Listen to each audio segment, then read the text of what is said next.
right, a 10 hut? As you were. How you doing?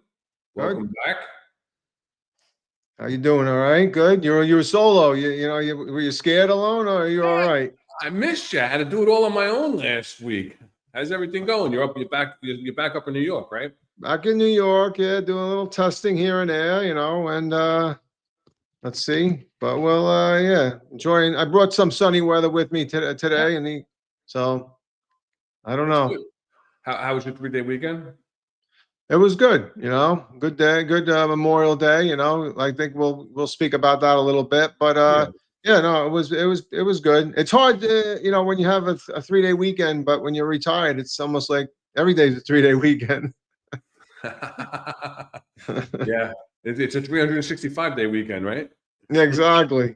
Some days I don't even know what day it is. Yeah, it's true. Yeah, no, that's a good point you brought up about Memorial Day, and over the weekend, everything pops up on your feed. You get a whole bunch of texts from everybody. And I just wanted to bring this one thing up because I think it came up quite a few times, and I think it's important. There's 3 different days that we honor members of our military. Armed Forces Day is the 3rd Saturday in May, right? That's when we honor those who are serving. The last Monday in May, right, which this past weekend, we honor those who died while serving. And that's why it's, people are like, hey, happy Memorial Day. But it's really, it's a somber remembrance. It's not really a happy day. It's a day that we honor those that were lost and died while serving. And then Veterans Day in November, we honor all those that have served in all military branches. So I just wanted to bring that up. I like that specific graphic because it uses the word honor. And I wasn't a military guy, but I respect all those who have served. I have the ultimate respect for those who have paid the ultimate sacrifice for the freedoms that we have to be sitting here right now having this conversation and talking about the things we're going to be talking about today, which are quite interesting. No, it's important. It's important because my son, he was in the Marines and he served in Afghanistan, right? So I mean, there's a trying time for any parent or any wife, husband, etc. But he came one Memorial Day. I go, I call him up. I go, Happy Memorial Day. He goes, Dad, that's not for me. That's for the guys that didn't come back with me. And right. I go, damn, bro, you're right. I'm sorry, and it is. It's a time for remembrance. And like you just said, it's a time to remember the guys that gave their lives so that you and I have the liberties that we have today. That's what built this country, right? Yeah. So I just wanted to, I know it just passed, so we do our weekly show. I thought it was something I just wanted to mention because it hit me while I was getting all those different text messages and right. Feeds on X and everything else. Facebook, yeah.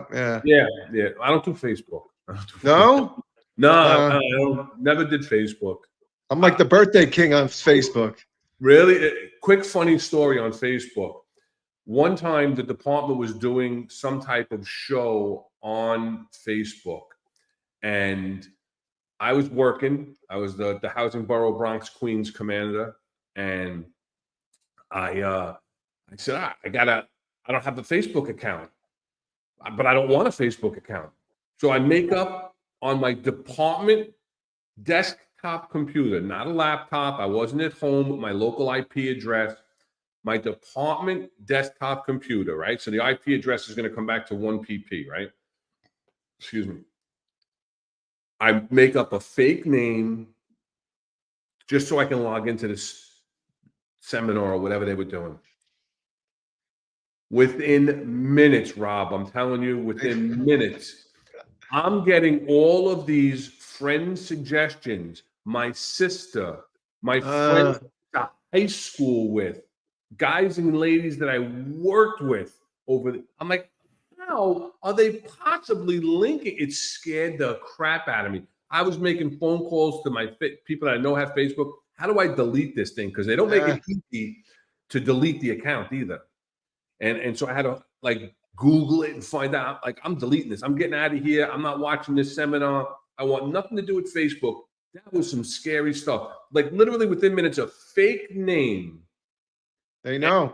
And it linked me to my sister, who's in North Carolina. Yeah. Craziness. No, I know. Listen, I went on Facebook, and after I retired, I didn't have it when I was on the job, right? So after I retired, and then every day I went on Facebook, and then my wife is like, "You're on Facebook way too much. You got to stop," because it became such a, like a crutch. I was like, "Hey, let me see what this guy's doing, what that guy's doing." So my mother-in-law is big on Facebook. She gets in all those groups, the local. She's been, she gets involved with the community and everything else. Thanks for those pictures, Jack. I appreciate that. I got a haircut, but not that short. That actually was something that we did when I was the CO of the 110 precinct in honor of one of our sergeants who was unfortunately diagnosed, Paul Ferrara, with untreatable cancer, who wound up passing away. But we did a fundraiser.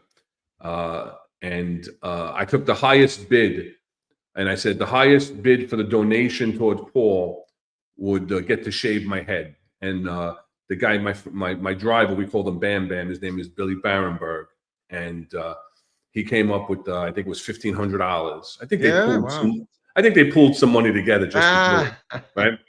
So for him to shave my head, and it wound up going viral or whatever. And then I got a couple other people to donate. Then that dope let me do his head, right?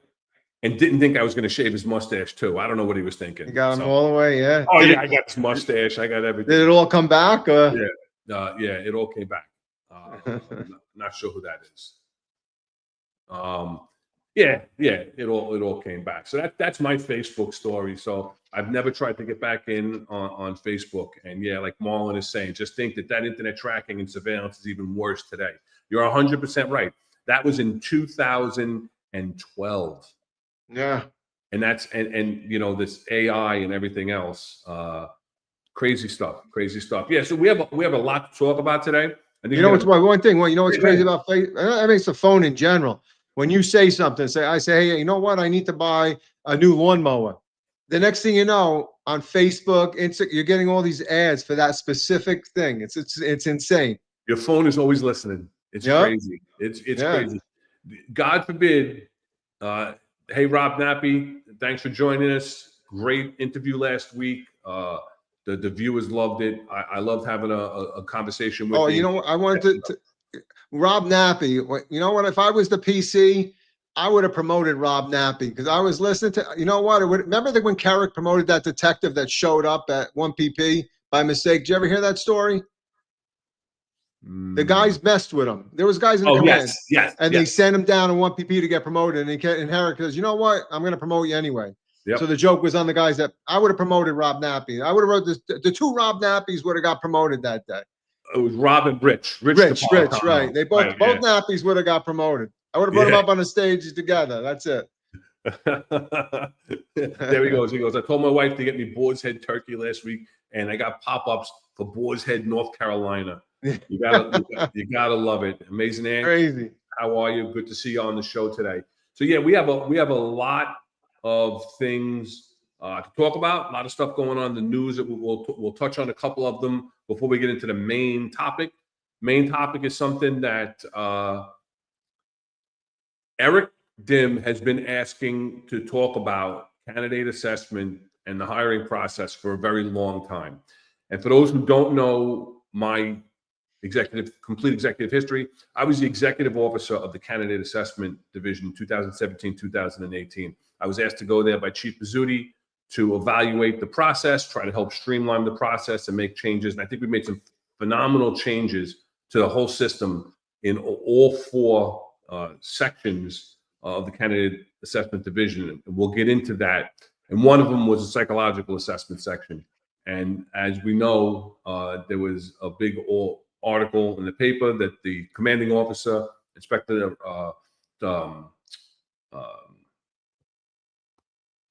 drawing a blank. Drawing a blank. What was his name? I don't have his name written down. Terrell Anderson. I'm sorry, Terrell Anderson Yeah. was transferred for changing the qualification queue from proposed qualification to qualified. And we'll get into that. Yeah, thank you, Mark. We'll get into that, and I'll explain the process. I'll explain how under Chief Pollock, who was the commanding officer at the time, and I was her XO, the changes that we made in candidate assessment that basically gave him that authority. So there's some Sounds like you're pretty passionate about this. This should be a good conversation, huh? You know what it is? You know what it is, Rob? You know what it is. We both gave our adult lives to this job. And whatever position I was given, whatever, assignment I was given, I put everything into it. And I didn't want to go there. I told Chief Pizzuti I didn't want to go there. And then I got a phone call that I was transferred. It's just one of those things. And, we'll get into the story later on. But I'm very passionate about it because I think there are some phenomenal people that are working there, very professional people that are working there under very difficult circumstances. I think we made the circumstances and we made their work environment a better place. And I don't think it's that way today. But we'll definitely get into that in about 45 minutes or so. But there's a few things we want to talk about that have been in the news. This past weekend, a horrific assault on a uniformed member of the service who was coming home from a mobile field force. Now, we've talked about it. We've talked about these details, and on John and Eric's show in 0805, Retired and Unfiltered, they talk about these details all the time. We'll put that up in a little bit. And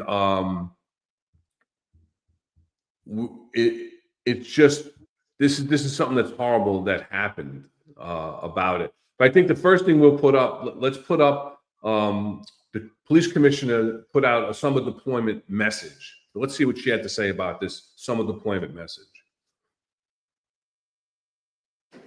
At the beginning of May, the department rolled out our summer crime reduction plan, which looks a bit different than in the past. Instead of a command-based short-term deployment, we are continuing the work that has made our neighborhoods, subways, and housing development safer through the expansion of our citywide zones. This zone strategy works. Throughout all of our zones in some of our city's most violent areas, major crime is down nearly 20% year to date. Now we've repositioned our deployments based on current data, trends, and community concerns. The result is 70 summer deployment zones covering 57 different commands across all 5 boroughs. We have zones in precincts, in public housing, and in our subways. And our deployments consist of command personnel, FTUs, mobile field forces, and other supplemental units. Officers on foot will focus on high-priority index crimes and shootings. And on weekends, each zone will deploy a dedicated 311 auto. We have the right strategy. Now, it's all about the execution. And remember, every officer who works this detail must be on point. This is about your safety and the safety of your fellow cops. Stay alert. Always look out for each other. Our priority is you getting home safely after every tour. The work you do is what makes life in New York City possible. It's why this is the safest large city in the nation, and it is how you continue to set the public safety standard for law enforcement around the world. I know this department asks a lot of you, and never more so than during the summer. The workdays are long, the radio is busy, the time away from your own family is hard, but you always rise to meet the moment. For that, and for everything else you do for this city, thank you, and stay safe. Now, did that message go out after the incident? I don't know. I hope not, because that is kind of like, isn't it a bit of a slap? It's like, always stay vigilant, and I don't know. It's just kind of like, I hope it went out before, but I think we didn't get it till after, right? I think it was actually found out after, but I don't know. I mean, I Yeah. don't think that it's very low energy, really. You know, she didn't motivate me. I'll tell you that much. I'm not ready to go stand on a foot post and drive my car back and forth on my own dime here. You know, No, and that's one of the things that, this has been spoken about at length. Uh, not in the media, unfortunately. I mean, it's the initial post that was put out didn't even identify that it was an off-duty member of the service in uniform until John went on X and basically called them out. Then they took down their post and reposted it. So it's what she's saying is basically we're going to use everybody to fight crime during the summer. don't we usually? Sounds good to me, right? But instead of the all out that they've had the last few years, where they send cops to dedicated commands, now they're doing these mobile field forces, right? So they're saying, okay, tonight we're going to send X amount of cops to this location. And that night it was the 4-5, I guess. And, Marlon went over the crime stats on the day show and showed that there are increases in crime in most of the categories. So the newspaper mentioned that this was part of a larger, robbery pattern. So I think we're going to talk from the executive perspective about, what maybe could be done differently to avoid it. It's really heartbreaking because, this cop took a beating. And so yeah. So there he is, just on a regular day on patrol, you and your partner joking around, giving the peace sign, taking a picture, blocking out the patch before they put it on their social media so they don't get in trouble for posting a department logo, but it was a horrific assault. And then some video came out, of surveillance video. It's very difficult to watch.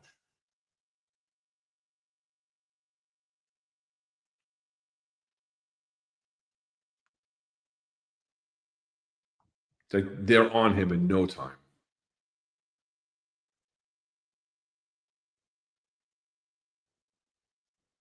And the guy on the left's putting a knife to his throat.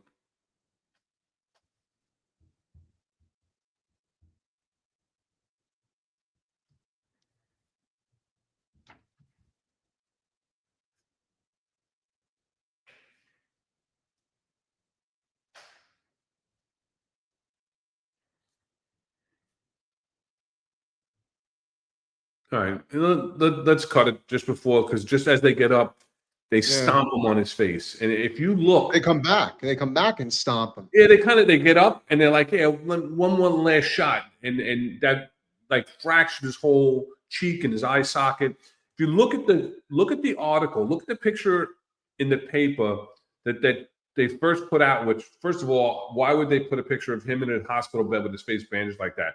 I doubt that he had the wherewithal. Now, if you zoom in on that, it looks like a boot mark on his face. Look at that. Look at that. It's horrible. That's horrific. That's how hard they stomped on his face. They fractured his orbital bone. They fractured his cheek. He's already had more than one surgery. So listen, listen. He's in our thoughts and prayers for a speedy recovery. What's your thoughts so far on what we've seen? Well, I mean, you could talk about him personally, his situational awareness, but I'd like to. I mean, I think you and I maybe should talk about what put him in that position, right? So we don't know specifically where he was coming from. We assume he might have been coming from a detail, right, an all out or whatever. He was coming from the mobile field force. And did he have to report direct, right? Like we always know. Right. And did he have to take his own car, or did he have to take public transportation? Yeah, the newspaper article said he was returning to his car. Okay, returning to his car. Where his car was parked? Is that by the precinct then? Yeah, I don't know. This is the whole thing, you know, with portal to portal. So, you know, that's been discussed in the past. So let's just, for those who aren't NYPD, explain that when you're given these details now, it's called a report direct, which means that you have to, that's basically where you're starting your shift, right? But they give you portal to portal overtime. They call it overtime, but it's really, if it's within the patrol borough that you work in, not the geographical borough, the patrol borough, because like Manhattan and Queens are split in half, right? If it's in your patrol borough, you get 45 minutes in each direction. Yeah, 7 patrol boroughs. Of overtime. And if it's out of your borough, you get an hour and 15 minutes. That is at a day rate straight time. That's not overtime. No. So if you live, I won't even say Staten Island and had to go to the 4-5. I'll say Brooklyn and had to go to the 4-5. You're going to be hard pressed to make it there in an hour and 15 minutes. But just for the audience, the technical reasoning and the technicalities behind it is that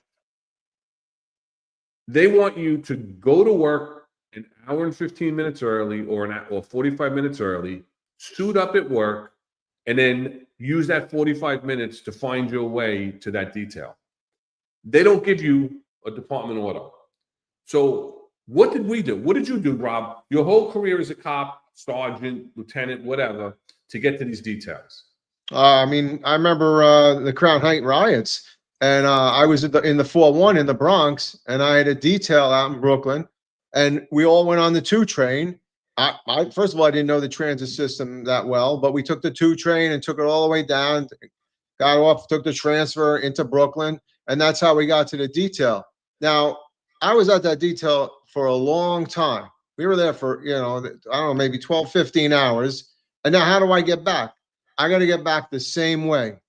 So it was crazy because one guy from the precinct was given a car, and he brought like 5 guys down with him. The other, 10 of us didn't have a car. Sitting on each other's laps, crunched in. 15 of us in an R&P. Yeah. Oh, it was terrible. We were like laying across on the dashboard. We looked like a clown car when we pulled up in front of the 4-1 and kept getting out. And that's when you were allowed to have your hat and bat. Yeah. Yeah. And you wanted to take that car. You couldn't even stand. You were so tired and exhausted. Imagine putting yourself, and I'm sure he was the same way. Imagine taking a train, coming all the way back home.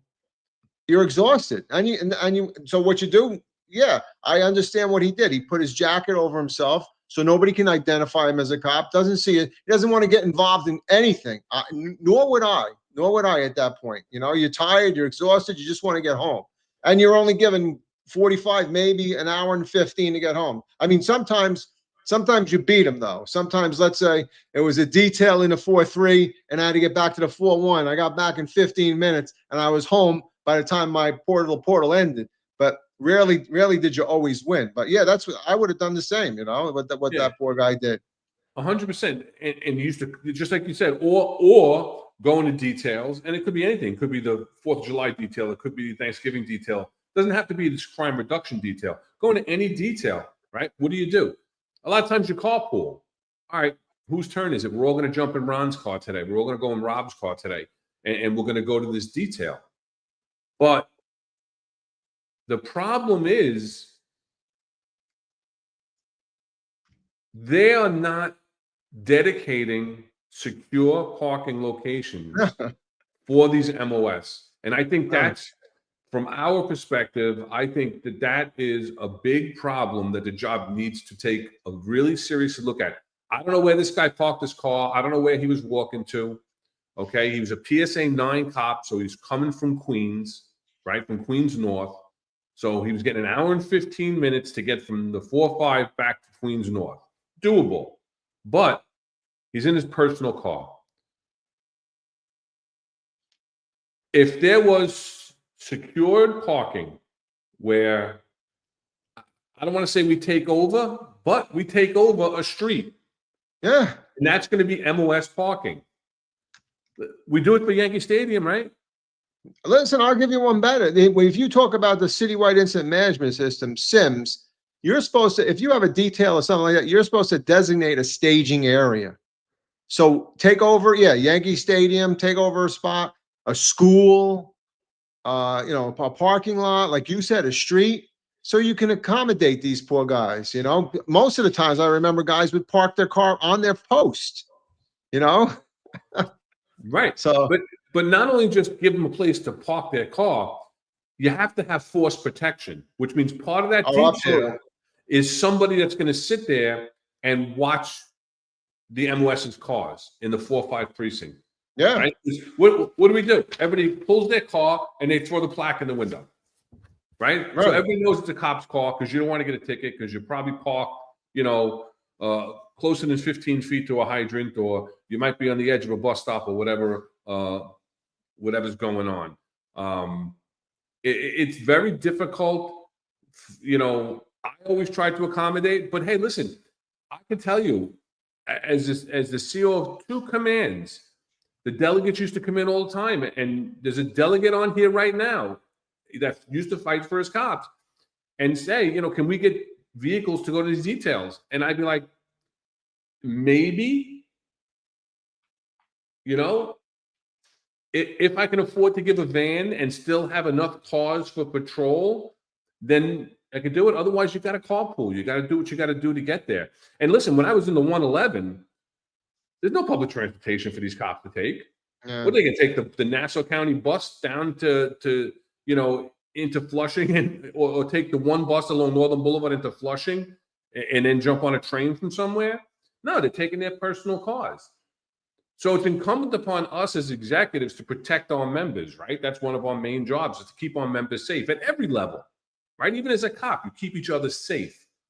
So I think, listen, and again, it's impossible at this time to give modes of transportation to everybody going to all these myriads of details, especially now. There's more details now.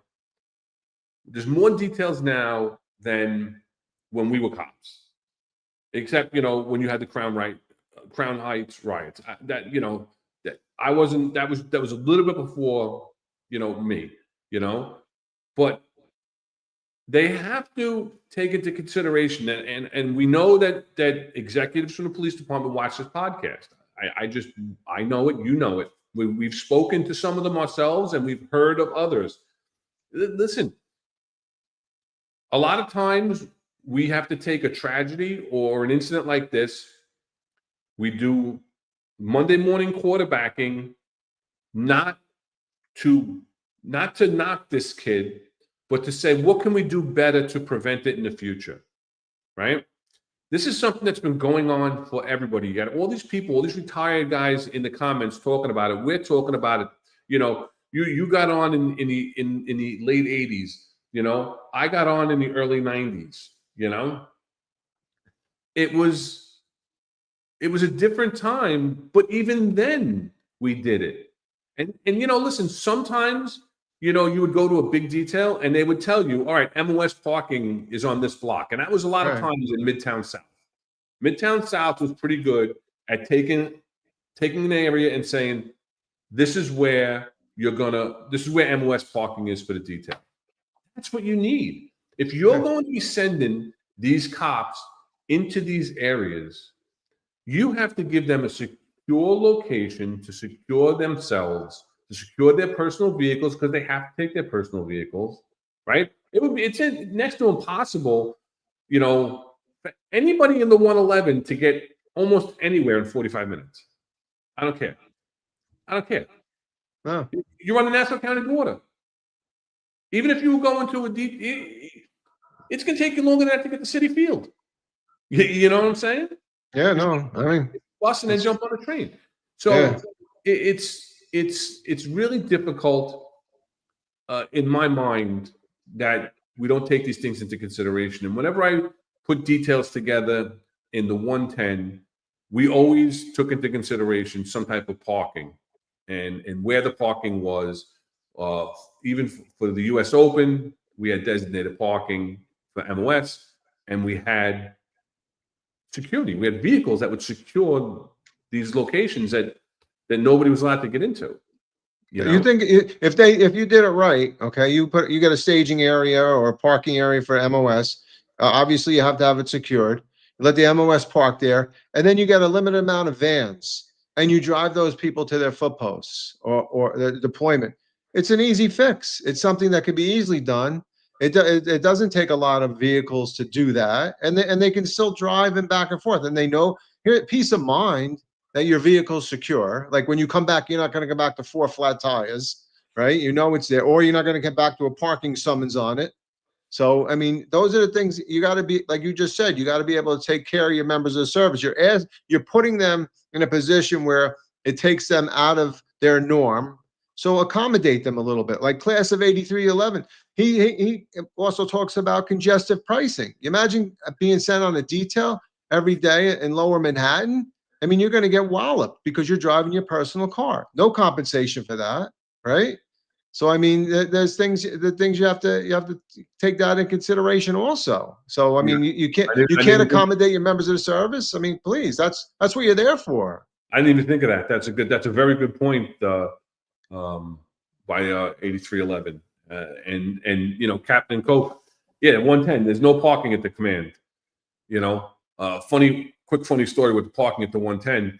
One day they were painting new crosswalks, and I went out and told the guy, I said, "Oh, you're here to paint the?" I had put a request in to put, angle parking lines. It never got approved.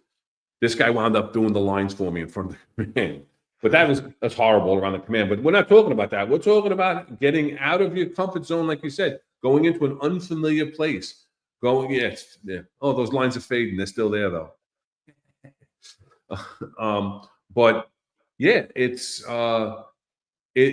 bad. And another thing with this is, was this PSA 9 housing cop aware of why he was responding to the 4-5 precinct? Was he aware of this ongoing robbery pattern? I don't know. No. I mean, when he was turned out, was he given the information? Was he given information ahead of time? I don't know. But it's important that we tell these people why they're there. Now, if he got attacked on his way to the thing, it's a little less where, all right, it's hard to get people information ahead of time, even though it really isn't, because of the phones and the emails and everything else. You can send messages directly to anybody's phone. Yeah. But, he's leaving the detail. He should have been aware that he was there for a robbery pattern, which should have heightened his awareness even more. Like you just said, they have the smartphones. Why not just give an alert? Hey, Officer LuKach, you're going to a detail tomorrow, and and these are the commands that you're going to be maybe possibly assigned to, 4-5, 4-3, whatever the case may be. Here's the hot sheet for those particular commands. Just give a summary of it real quick, just to give you that situational awareness. Because if you're going in your command, right? You usually go in, you see the board, you see things, you might talk to the guys in the squad or anti-crime, what's going on? Hey, this, that, and the other thing. Look at your patterns, your pattern identification module might be giving you information, crime analysis, all that good stuff. But when you go into somebody else's command, you know what? You're a little bit in the blind right there, unless you're getting that information. And years ago, when we would go on a detail in ESU, we would get an intel packet, like for that particular area, so that we would know, because you got to figure guys are up on observation posts. There's counter assault teams going around. So you want to know who the bad guys are. So Intel used to do that for us. I don't know if that's being done now, but it should be. Yeah, I'll tell you what I did. Captain Coke, enjoy your dinner, and we'll see you next week. Thanks for coming on. Thanks for getting involved in the chat all the time. We appreciate it. I had my crime analysis, because when I was in the 110, I had people flying in all the time, because I had, robbery issues, I had gang issues, I had a lot of problems, and I had a lot of details in the park, in Flushing Meadows Corner Park, We also had the U.S. Tennis Open, and we had the City Field, and before City Field was Shea Stadium, right? So I have a 1-page, 2-sided, in color sector, informational packet. Like you talk about the informational packet. When I was a cop, I got an informational packet that was 10 pages thick, that the only thing we did was write our jobs and our lunch and our coffee orders on. That's all we ever did, right? No paper airplanes? And whatever. But all you did, nobody would read it. And It's too big. You'd have a picture of Rob LuKach, who was wanted for a homicide, who would look like a male black because he was photocopied so many times in black and white and put on these papers. You couldn't distinguish who Rob LuKach was. I made them use up in crime analysis the color ink. I didn't pay for it. I ordered more. Right. And then after a while, it was computerized. Right. Once your ink level was low, they would send you ink automatically from the manufacturer. Send it out in color ink, and 1 page, concise. With a 1/4 of a page was a map, right? With 2 dots on it or whatever for robberies or whatever. If you had some wanted people or whatever the case may be, and the command's phone number, because this isn't your normal command, Yeah. The desk number, not the TS number. You shouldn't be calling the TS, because how long did it take to get through to the TS? Let's be honest. And it was 1 page. Here, welcome to the PM show, Juju. By the way, I saw her comment that I didn't see what you wrote, but I saw a comment from Juju. Here's the thing: when you go, I don't know if they do it or not, but when you go to detail your ID card, you scan. If you scan in or whatever, they check you in or whatever. A blast email right there. Then, well, it's not that hard. Mrs. Technology is in charge of the police department. It's time to use it. Please, somebody in the chat, tell me, but I'm almost positive that you could send a message like geolocated. You could send a message to anybody in a specific location nowadays. Ulysses, yes, we're going to talk about the psychological in about 20 minutes or so. But it's an important topic that we're talking about now. We're going to get to it. Just so you're aware, I see the question there. But if somebody out there could confirm that, I'm almost sure that you could send a message to a specific, geolocation. So even if you didn't have every name and every cop's name on the detail. Yeah, no, I mean, it's ridiculous. Why can't you give that information out? Make the thing is, and just to quickly talk about situational awareness. You're walking around. Don't bury your head in the phone either, right? You always have to keep your hands free. I would always keep at least one hand. If you're righty or lefty, keep your shooting hand free, right? So that you're able to grab your firearm, defend yourself. And if you're gonna go with earbuds or whatever, use one. You don't need to use both of them. And the old adage is your head should be on a swivel. Like you should be always looking around. Even when I run, I look back, because there's bicycles that come up on you that don't care. There's somebody coming up behind you. You always have to, no matter what, you should always have your situational awareness. There could be a car driving, whatever. A car could have jumped on the sidewalk when he was walking or whatever. So you always gotta, keep your head on a swivel and always continue to look back. Yeah, Woon and Marlon are both confirming that you can send messages to a specific group in a specific area. So why not, right? And then also when you're turning them out, you got to say, guys, we sent it to your phone, because guys get a bunch of messages. They don't check their phone. They don't know the message is there. So you let them know that they're they're there. But yeah, 100% situational awareness, head on a swivel. It's something that we've learned, and we say it all the time. It's again, I'm passionate about these things. You're passionate about these things. That's why we do this podcast, to try to help the members that are out there, because there doesn't seem to have the senior cops teaching the younger cops these things. I don't know that when I was a cop, I would have been walking by myself in the 4-5 back to my car. Like I said, I would have been carpooling with other guys. Coming from Queens, I would have been carpooling with other guys, you know? And, you know, he was, according to the article, he was on the phone with another cop at the time. But just because you're on the phone, just, you know, you have to be aware. And again, we're trying to give the executive perspective on this.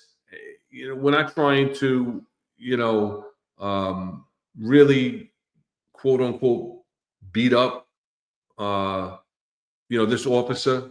That's not our intent. He's suffering enough. We want to bring the attention to the upper echelon of the police department of things that they may or may not have thought about that maybe they really should implement to increase safety. That doesn't. What's that costing them? It's going to cost them one car. It's going to cost them one car at the detail for force protection of those vehicles.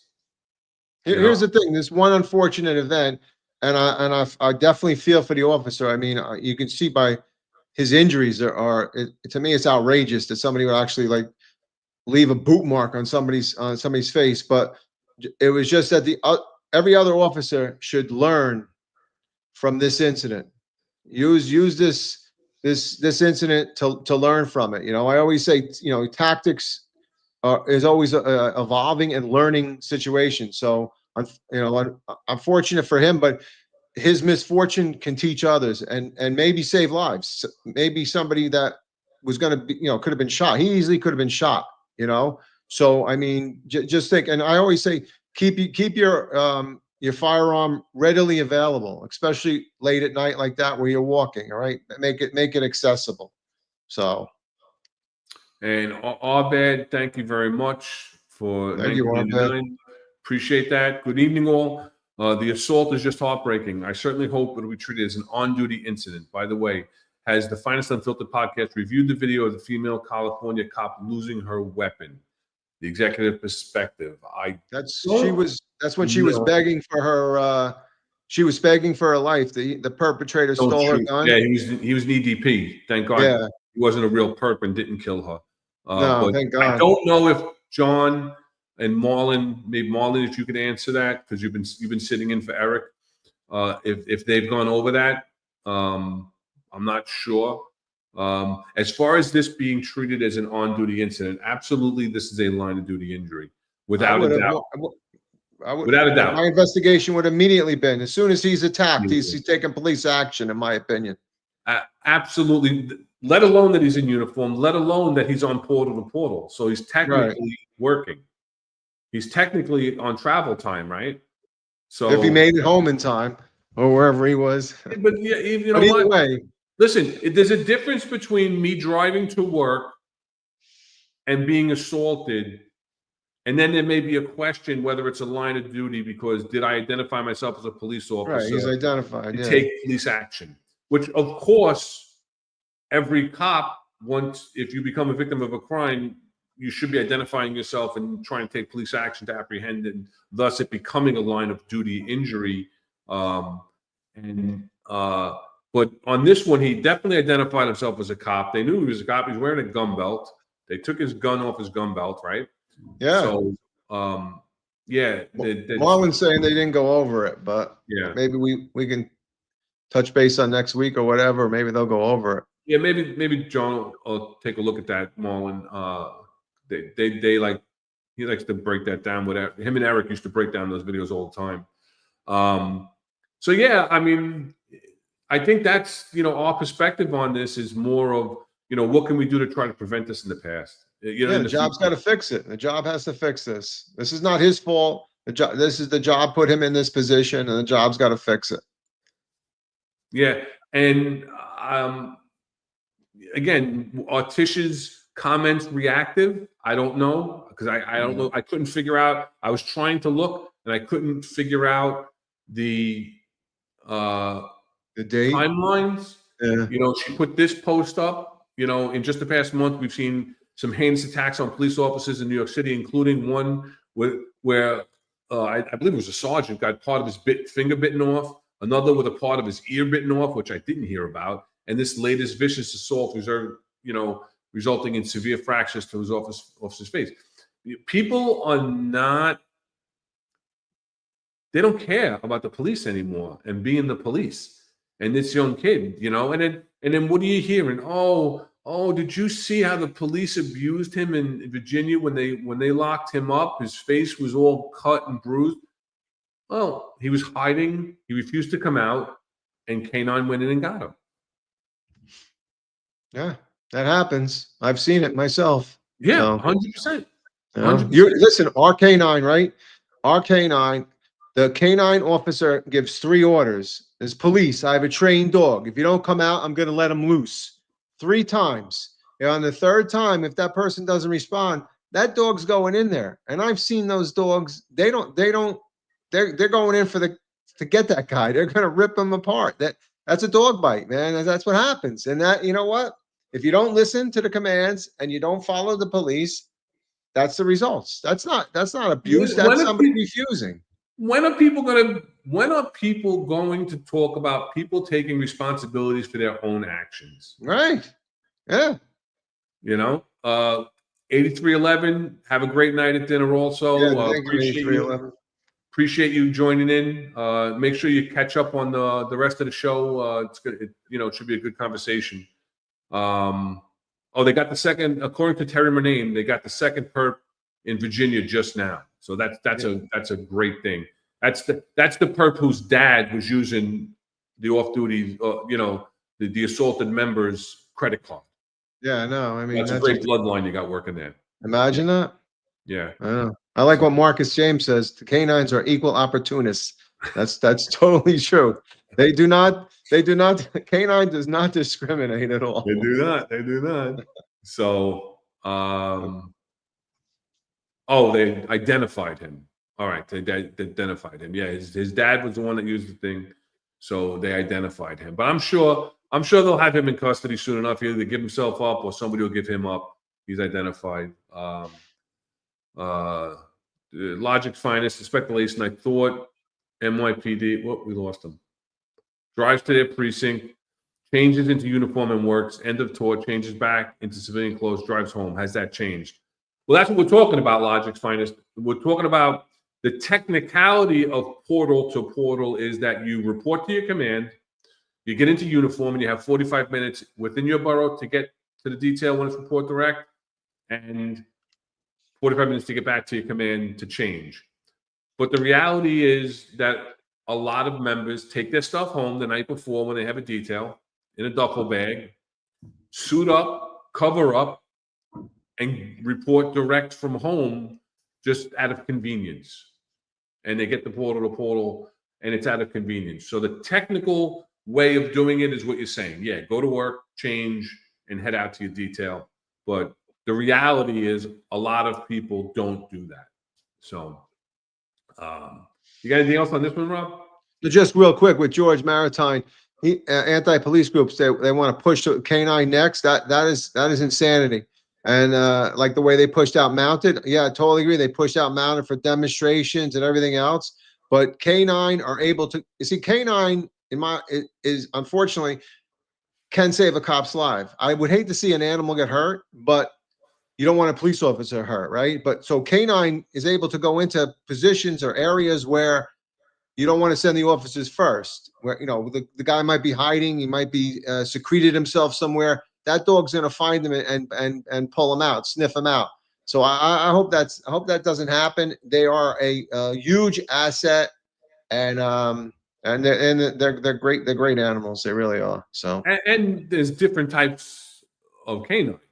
You have the vapor weight dogs and right. And I'll give Scotty Matichuk is a 1st grade detective in canine, and rightfully so. He's trained. He issue canine dogs to be live fine dogs, perpetrator dogs, and also explosive dogs. So each dog can do 3 types of canine proficiency.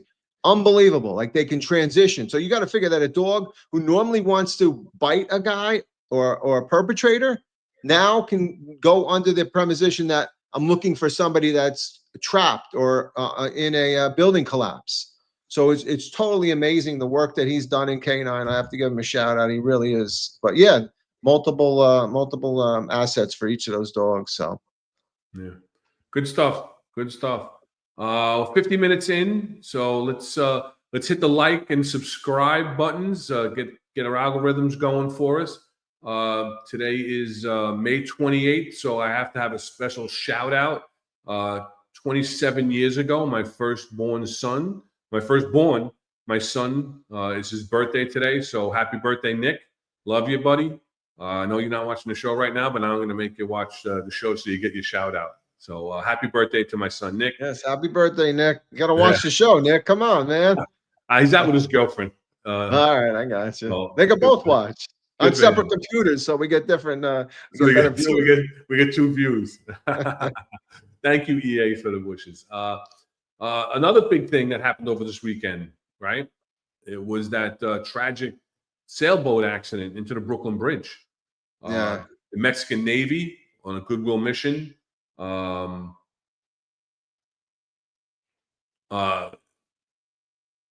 Allegedly lost propulsion, and the current took the sail into the sailboat into the Brooklyn Bridge. Yeah.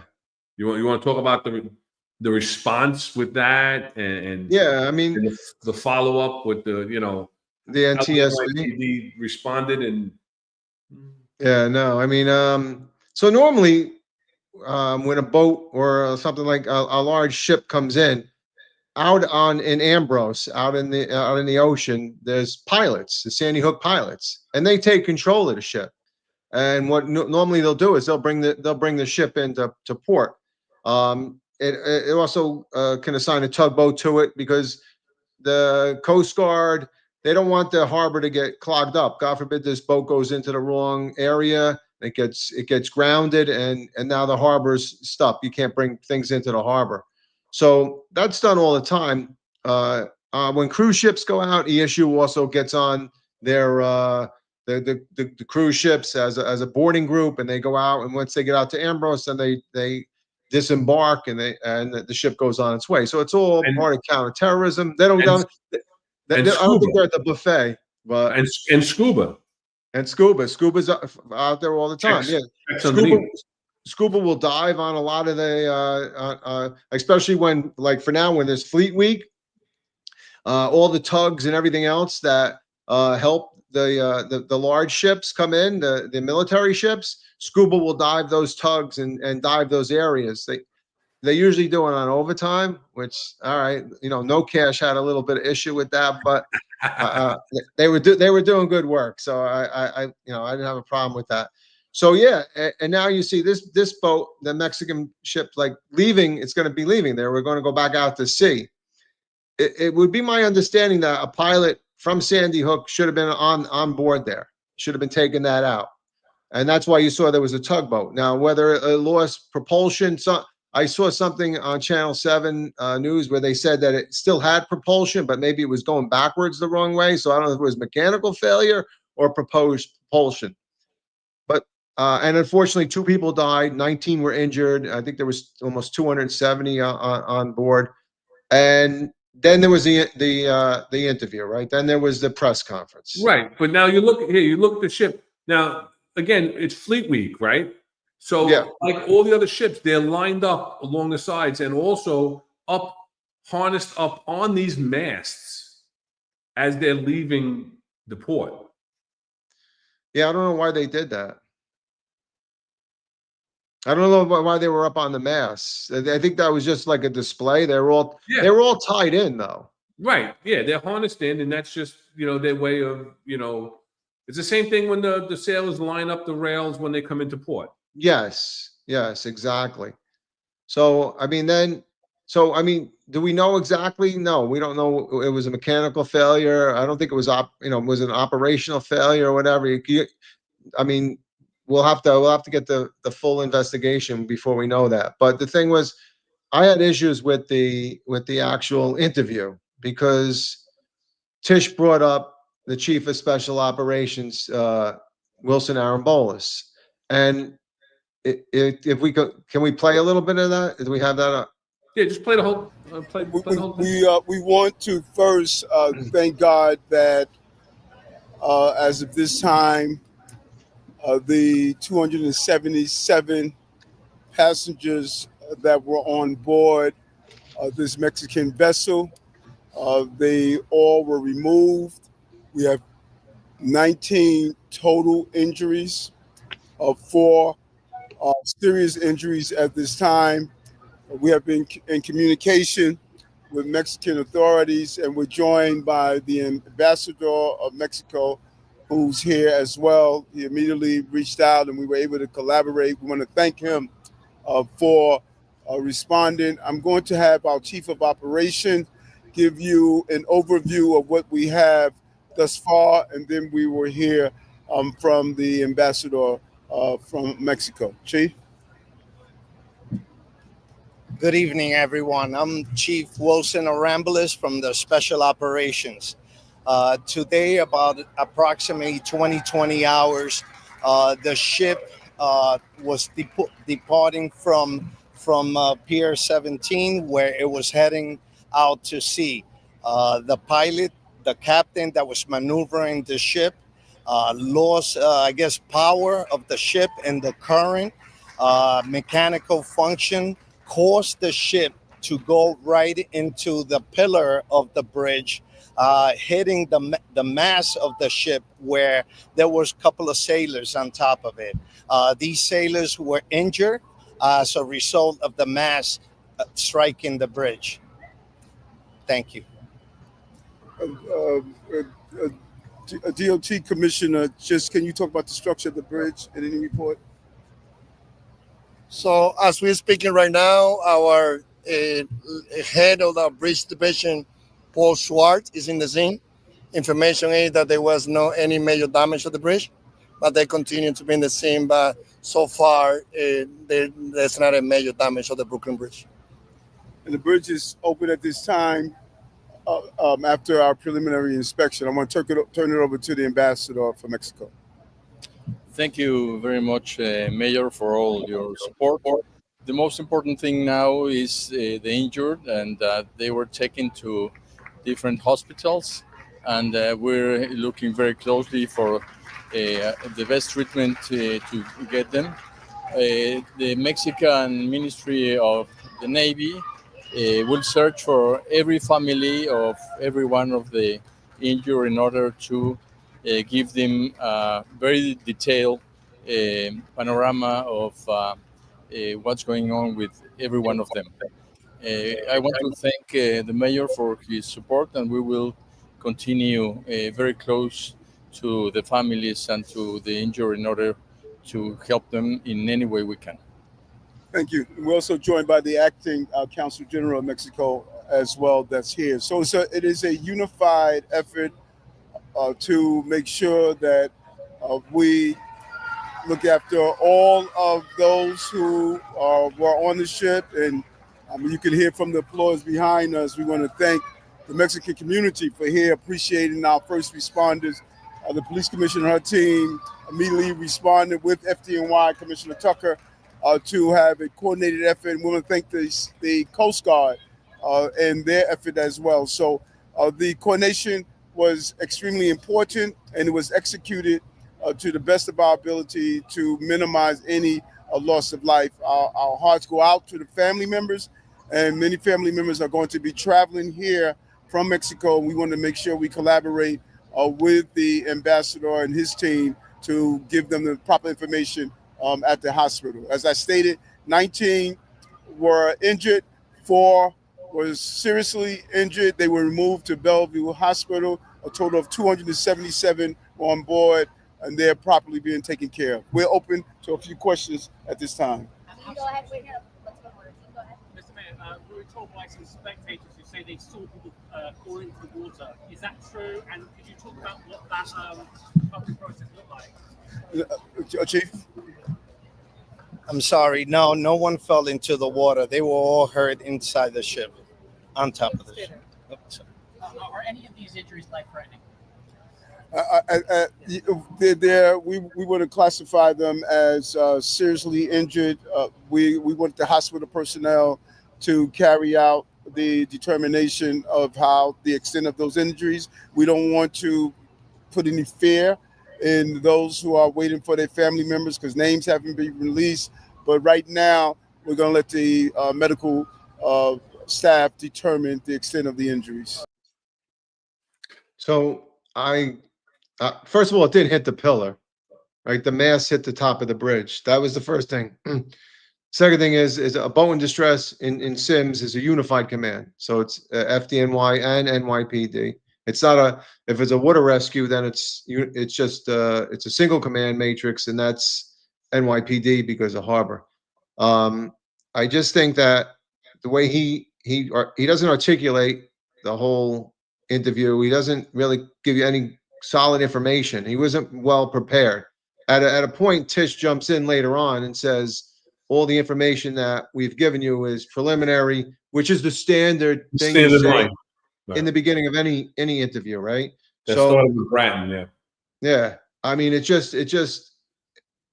in jeans. He's in jeans. I don't know if you noticed that. He has a uniform shirt on and he's in jeans. He's a three-star chief. John noticed that and mentioned that. Yeah. That's not how you represent, in my opinion. I was the XO of SOD. That's not how we represent SOD. All right. It's a highly trained, highly professional unit. That's not how it's done. So now the NTSB, the National Transportation Safety Board, is investigating it.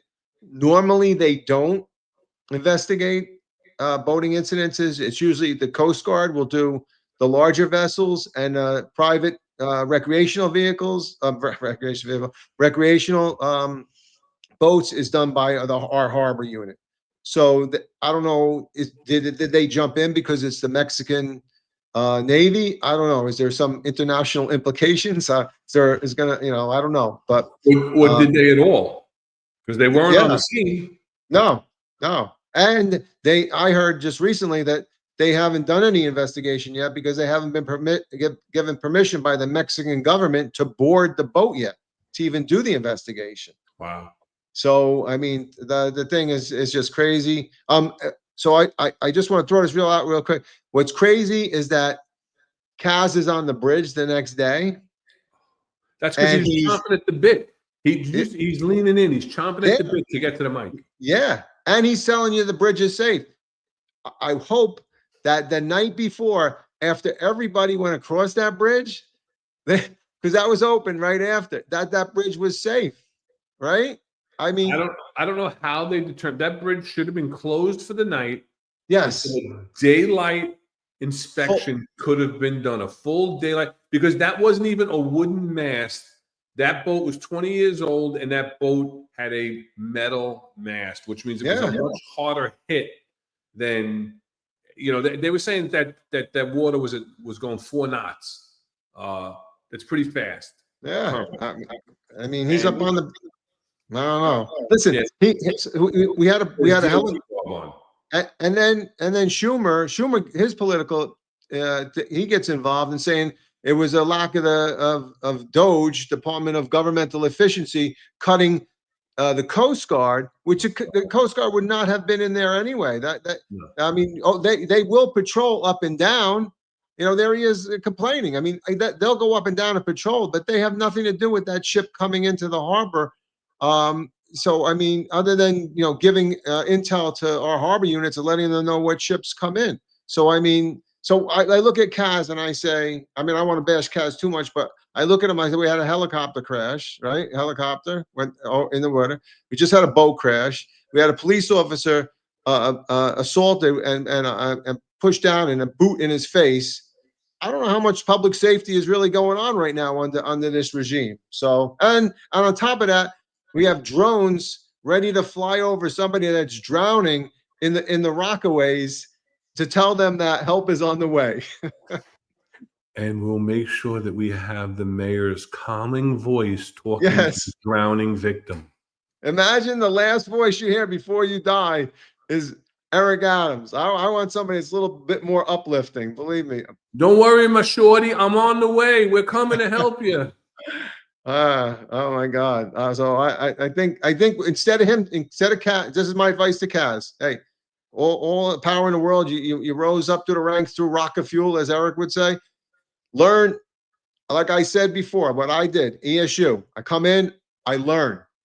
I didn't go on videos and say, look, this is truck one, ESU. Look how good they are. This is what they do. No, learn the job, learn what everybody does, and then you don't need to go around making videos and telling everybody we know what the fire department does. We know what people do. So let's think about issuance of public safety. Do that. Humility. Yeah. There's none. None. There is one thing that I do want to back up just a little bit, because Commissioner Tisch, she made her statement. Oh, I visited I want to go back to the injured officer for a second. I visited him twice over the weekend, and he had his surgery and this and that. And, the mayor went there and did his press conference and talked about how he's going to support the police and everything else. A couple of weeks ago, we had a line of duty death of Detective John Edgar, Joint Terrorist Task Force, right? He suffered from COPD to a point where he needed a lung transplant, got a lung transplant, and shortly thereafter passed away from complications. And I watched the ceremony at the funeral. I saw pictures. I saw the chief of detectives there. He was a detective, right? Second grade, I believe. And he was there.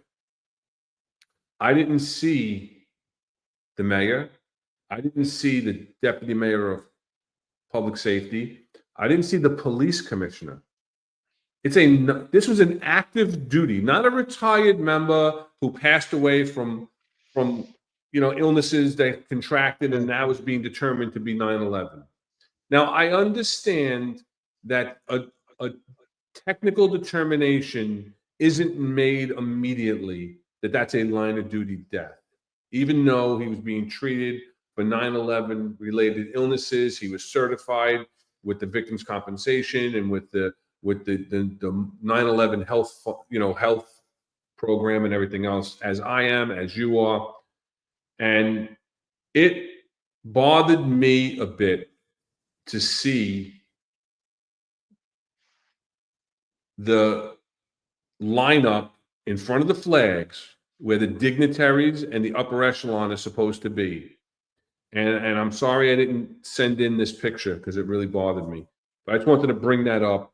Rest in peace. That's so sad. And the fact that the upper echelon isn't treating, an active duty detective who suffered serious illnesses, got a lung transplant, passed away while an active duty member, 9/11 related, and they're not there. That's terrible. I'm sorry. I'm sorry to go back and bring that up. That shows you how distant they are from reality. Because it wasn't politically correct. It wasn't done in the limelight of advancing their own political careers. It's ridiculous. So I just got to give a shout out to Arbad. Yep. I think he another $9.99 to the podcast. Is a Chief L. I'm very disappointed that your heavy and tech rescue skills didn't permit you to recognize that Kaz was being utilized as a field expedient structural load testing weight. Kaz Mutaza. Yeah, you're right. I didn't think of that. You know what? And you're right. That was the best way to test the weight. I should have actually done that that night before, right? Just what he should have done. He should have went up there right away. But yes, it did pass the weight test, and you're absolutely right. Yeah. All right. Let's get into it. You want to get into it. All right. Recently, article came out in the paper that Inspector Terrell Anderson, who was the commanding officer for the past couple of years. He took over for Chief Edwinski at the Candidate Assessment Division. So for those who aren't aware what the Candidate Assessment Division is, Candidate Assessment Division was brought together to bring into one location, the old police academy, all the processes to process and onboard members of the service, both civilian, mostly civilian and uniform. Some civilians are processed at one police plaza. So you have your psychological test on there, you have your medical exam done there, you have your job standard test done there, which is, dragging the dummy, doing the trigger pull, up and down the stairs, and you also have your character investigation there. So what Terrell Anderson is being accused of in an internal affairs investigation is that he's allowed more than 70 candidates to stay at the police academy despite failing psych requirements. So that in itself is not an accurate statement. He's not allowing them to stay at the police academy. By doing that, by overturning a psych proposed disqualification, and I'm going to get into the process. I'm going to get a little technical, and got to follow the bouncing ball because it's not an easy process. It's a difficult process. But what he's alleged to have done is overturned psych proposed disqualifications. And I say proposed disqualifications because there's a process that has to happen before they are officially disqualified. It's a recommendation to disqualify the candidate from being hired due to a failed psychological exam. So let me jump in real quick. It's only the doctor or the psychologist says it only a recommendation. That's the way it's always been, just a recommendation, or is it a definitive thing? No, I'll explain it. All right. So I was brought in 2017 as the executive officer. I said in the beginning of the show. So in 2017, I was brought in by Chief Pizzuti to take a look at the Candidate Assessment Division. Chief Royster was the commanding officer at the time. Great idea. Bring everything under one roof, try to streamline everything, but it was a hot mess. There was redundancies everywhere. Candidates were coming in on day one and they were there for 9-10 hours for things that didn't have to be done on day one. Civilians were being processed in certain ways. There was a lot of issues with the psychological assessment section. They were super bottlenecked. They were overworked, understaffed by far. And so like I said earlier, I didn't want to do it. I've always considered myself, quote unquote, a crime fighter. I've always been in enforcement duty commands, and Chief Pizzuti said, "Hey, listen, Ron, I want you to do this. I want you to come." I had worked for her for quite a long time. And she said, "I want you to do this." I said, "I don't think it's for me. I've never done real administrative work like that, except, when I went to the borough." And she's like, "Listen, it's the same thing I want you to do. I want you to come in. I want you to evaluate it like you would evaluate a crime condition and try and come up with a plan on how to fix things." Okay. So I went in and I looked at everything, not just psychological assessment section. I looked at the candidate assessment, right? The character assessment, there's 4 different sections, right? The character assessment section does your background check. Your physical assessment section does your job standard testing. And the medical assessment section does your medical review, does the EKG, does the doctor looks at your paperwork and checks everything over, does your visual checks and everything else. And the psychological assessment section, which gives you your written exam. The first 2 sections you spoke of, that's done by your investigator? The investigators do the character investigation. Right. Background checks are done by investigators. And there's a big process to that. It's like the cop or detective doesn't have to say. They make a recommendation to the sergeant. The sergeant reviews the case and makes a recommendation to a lieutenant, and the lieutenant makes a recommendation to the captain. And then the case is finally signed off by the CO of the character assessment section, who was another inspector. And then it went into a review panel. So there Oh were my God. many layers. And that's one section, right? It goes to the review section once you get all 4 Qs, all 4 qualifications from the things, right?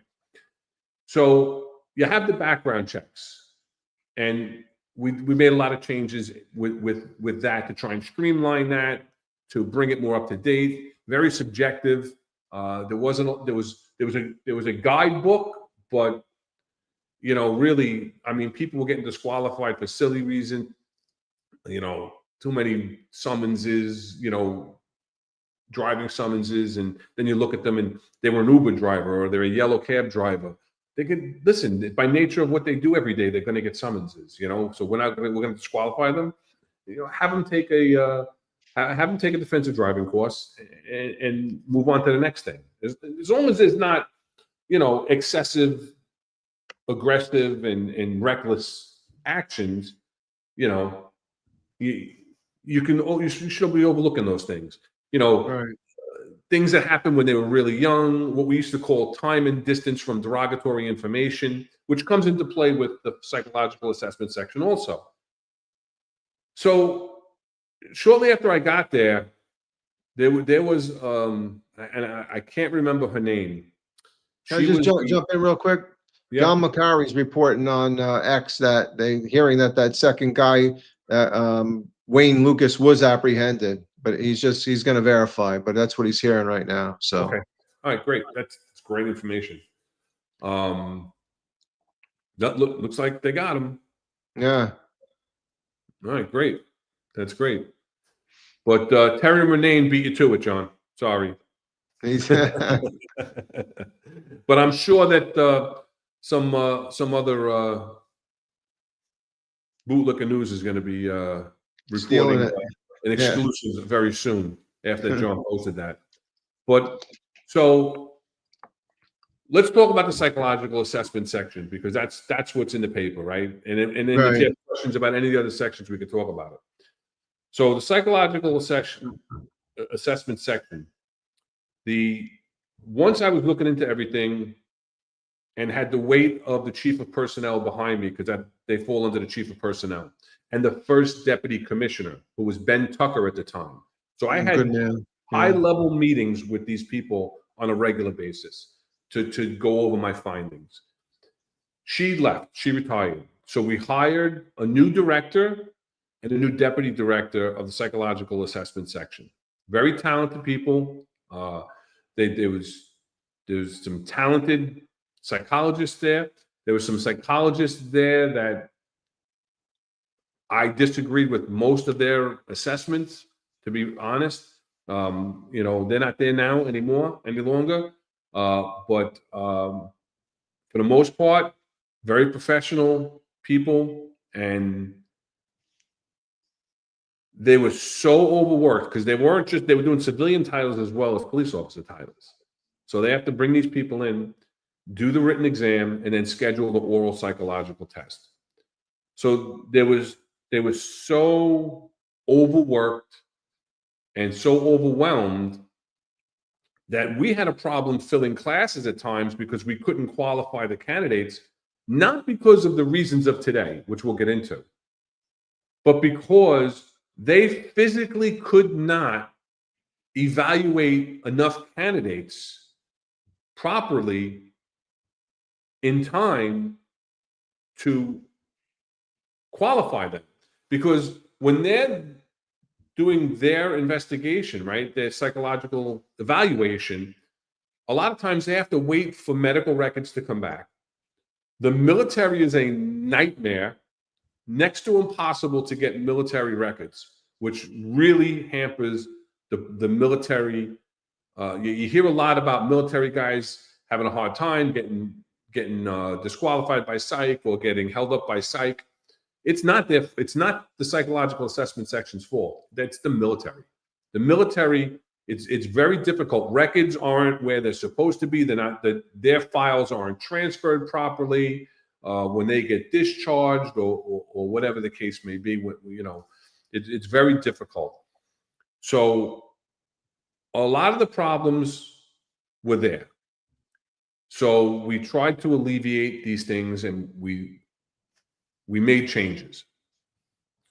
So Chief Royster moved on to Community Affairs, and they brought in Deputy Chief Lori Pollock as the commanding officer.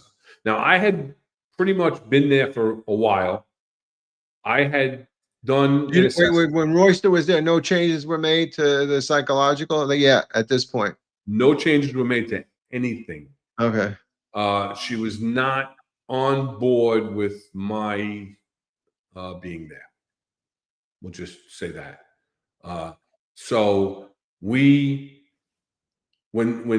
Lori Pollock came on board, I had done a lot of the legwork of doing the assessment, writing my findings, sitting down and having meetings with the chief of personnel, with Commissioner Tucker and his staff about things that needed to be done.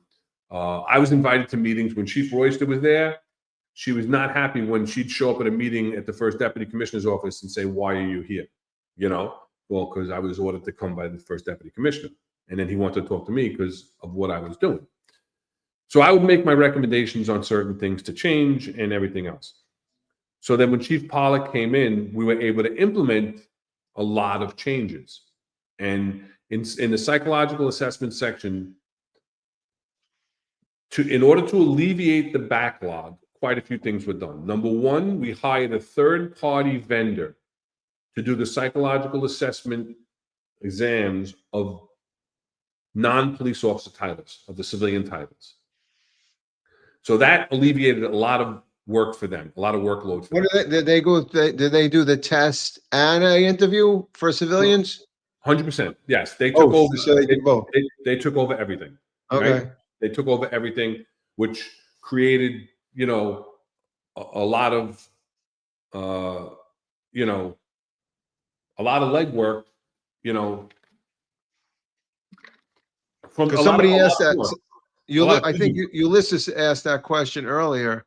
I think Ulysses LaCurie, I think it is. How can a candidate complete 100 questions in one day for the psych? And I think, aren't those questions are like, would you likely to do this? Not likely, or would you kill a deer? Would you not? It's all like yes and no, right? It's really not. No, yeah. I mean, the test is I believe 4 to 5 hours long. Right. That's the Minnesota test, I think it is. Yeah, and it's 1,000 questions, but it's really like 250 questions asked 5 different ways. Really, Yeah, to make they sure look for differences, I think, right? Yeah. That's like I wasn't going to kill the deer in the beginning, but after answering 1,000 questions, I'm ready to kill the deer. Right? But so that was one of the things that we did to alleviate them. We also fought to hire more psychologists. So now you have to find psychologists that want to work for the police department. They don't get paid as much as if they're in private practice. So a lot of times you get psychologists that are recently graduated from college, because they have to do 1 year of supervised psychology work prior to being able to be fully licensed to have a private practice. So a lot of times we got those things. So there was a turnover also, which became problematic, because now in the appeal process, if I disqualified a candidate due to my interview, and now I leave the job, and down the road, now the paperwork gets processed, that candidate has to come in for another interview because I'm not there if I didn't write the report. So that's another thing. There's a report. If they're going to do a notice of proposed disqualification, there's a report that has to be done to detail the reasons why that they are going to disqualify them. And that's time consuming. So now you have to take away time from them proctoring the written exam, from them doing the oral exams, where they come in and they sit with the candidate for an hour, hour and a half, whatever the case may be. And they do all of this. It's a tedious process. So now they're making notes. They're not doing the reports as they're having this interview,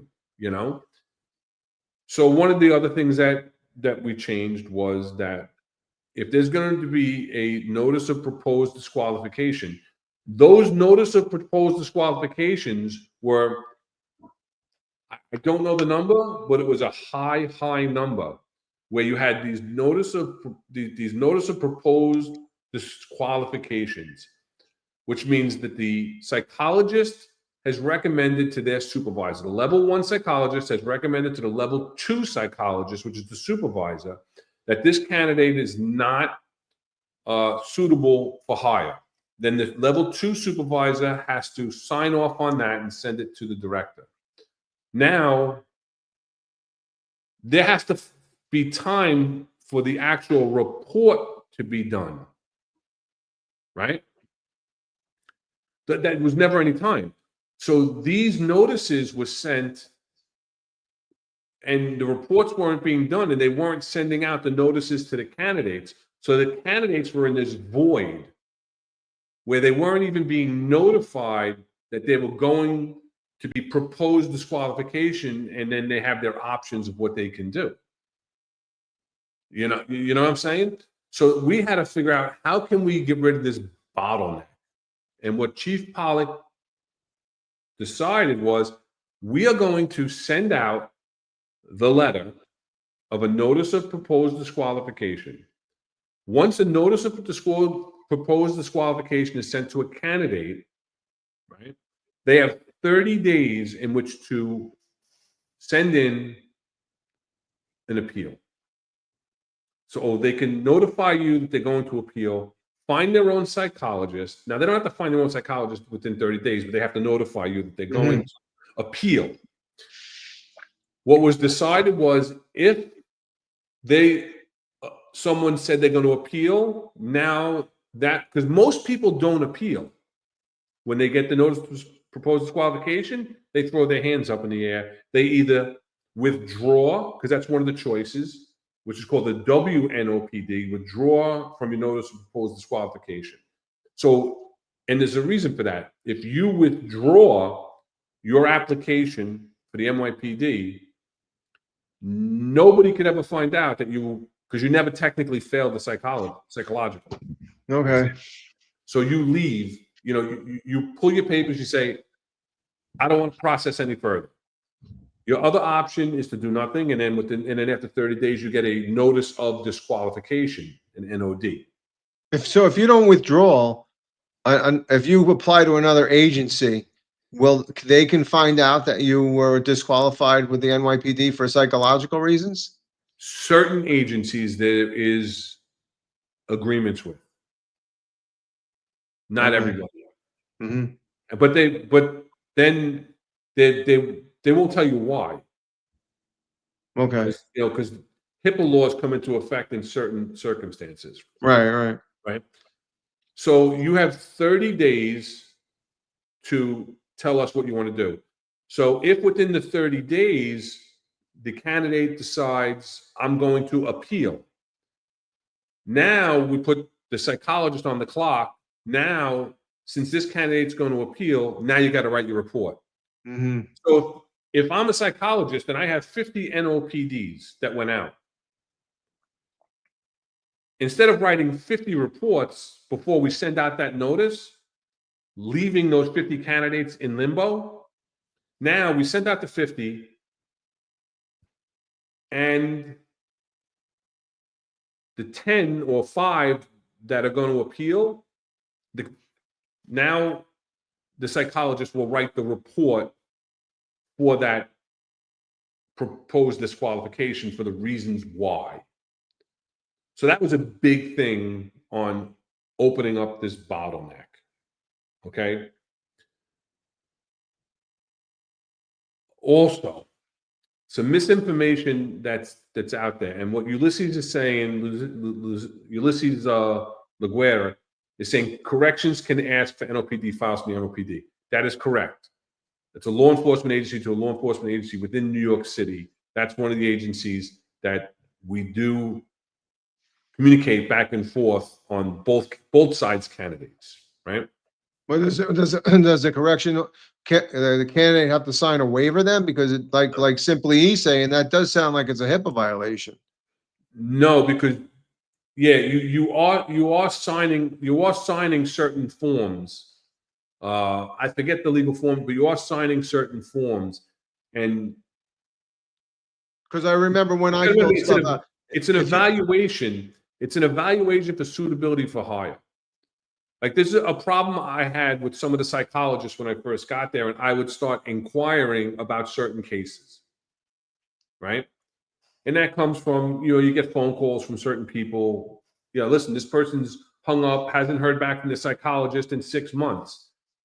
I'd ask the psychologist, and at first they didn't want to give me any information. They would try and say, no, well, we can't give you that information, it's HIPAA. And then I basically said, it's not HIPAA. I'm the executive officer of the candidate assessment division. You work for me. You're not getting paid $300 an hour to put this person on the couch to hear them discuss their issues in life. You're evaluating them for suitability for hire for me. So there's no HIPAA violation. I'm in your chain of command. Anything that I ask, you got to tell me. And then, certain information I couldn't pass along to people that were inquiring. But a lot of times we found out, and that's how we pretty much found out that there was such a backlog in these NOPDs. Like, oh yeah, that person's going to get an NOPD, but we just don't have time to get to the report. But this person's life has now been in limbo for six months, a year sometimes, because they were so backed up, right? And it wasn't their fault. It wasn't the psychologist's fault. So we put these changes in effect. And as we were looking at it, we were looking now at what is the appeals process. So you have 30 days to say, I'm going to appeal. Do you know what the number one failure was for people? Like why they were disqualified? Like, was there a group of things like drinking? Was it summonses, or that was just across the board? No, it was across the board. I mean, to be honest with you, I think we did have those statistics, but I don't recall. I don't recall what they were at all.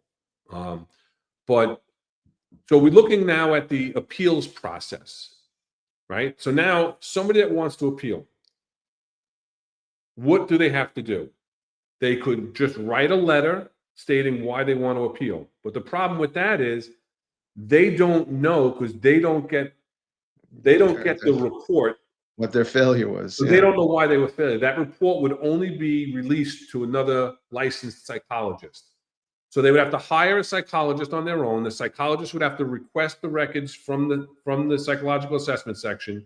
They would review it, and then they would evaluate the candidate and counter in their own report what the reason is why they failed, or they were being proposed for disqualification, right? So then these evaluations would come back to one doctor, Dr. Fitzsimmons at the time, who's since retired. I'm not sure who's doing it now because I've been away for a while.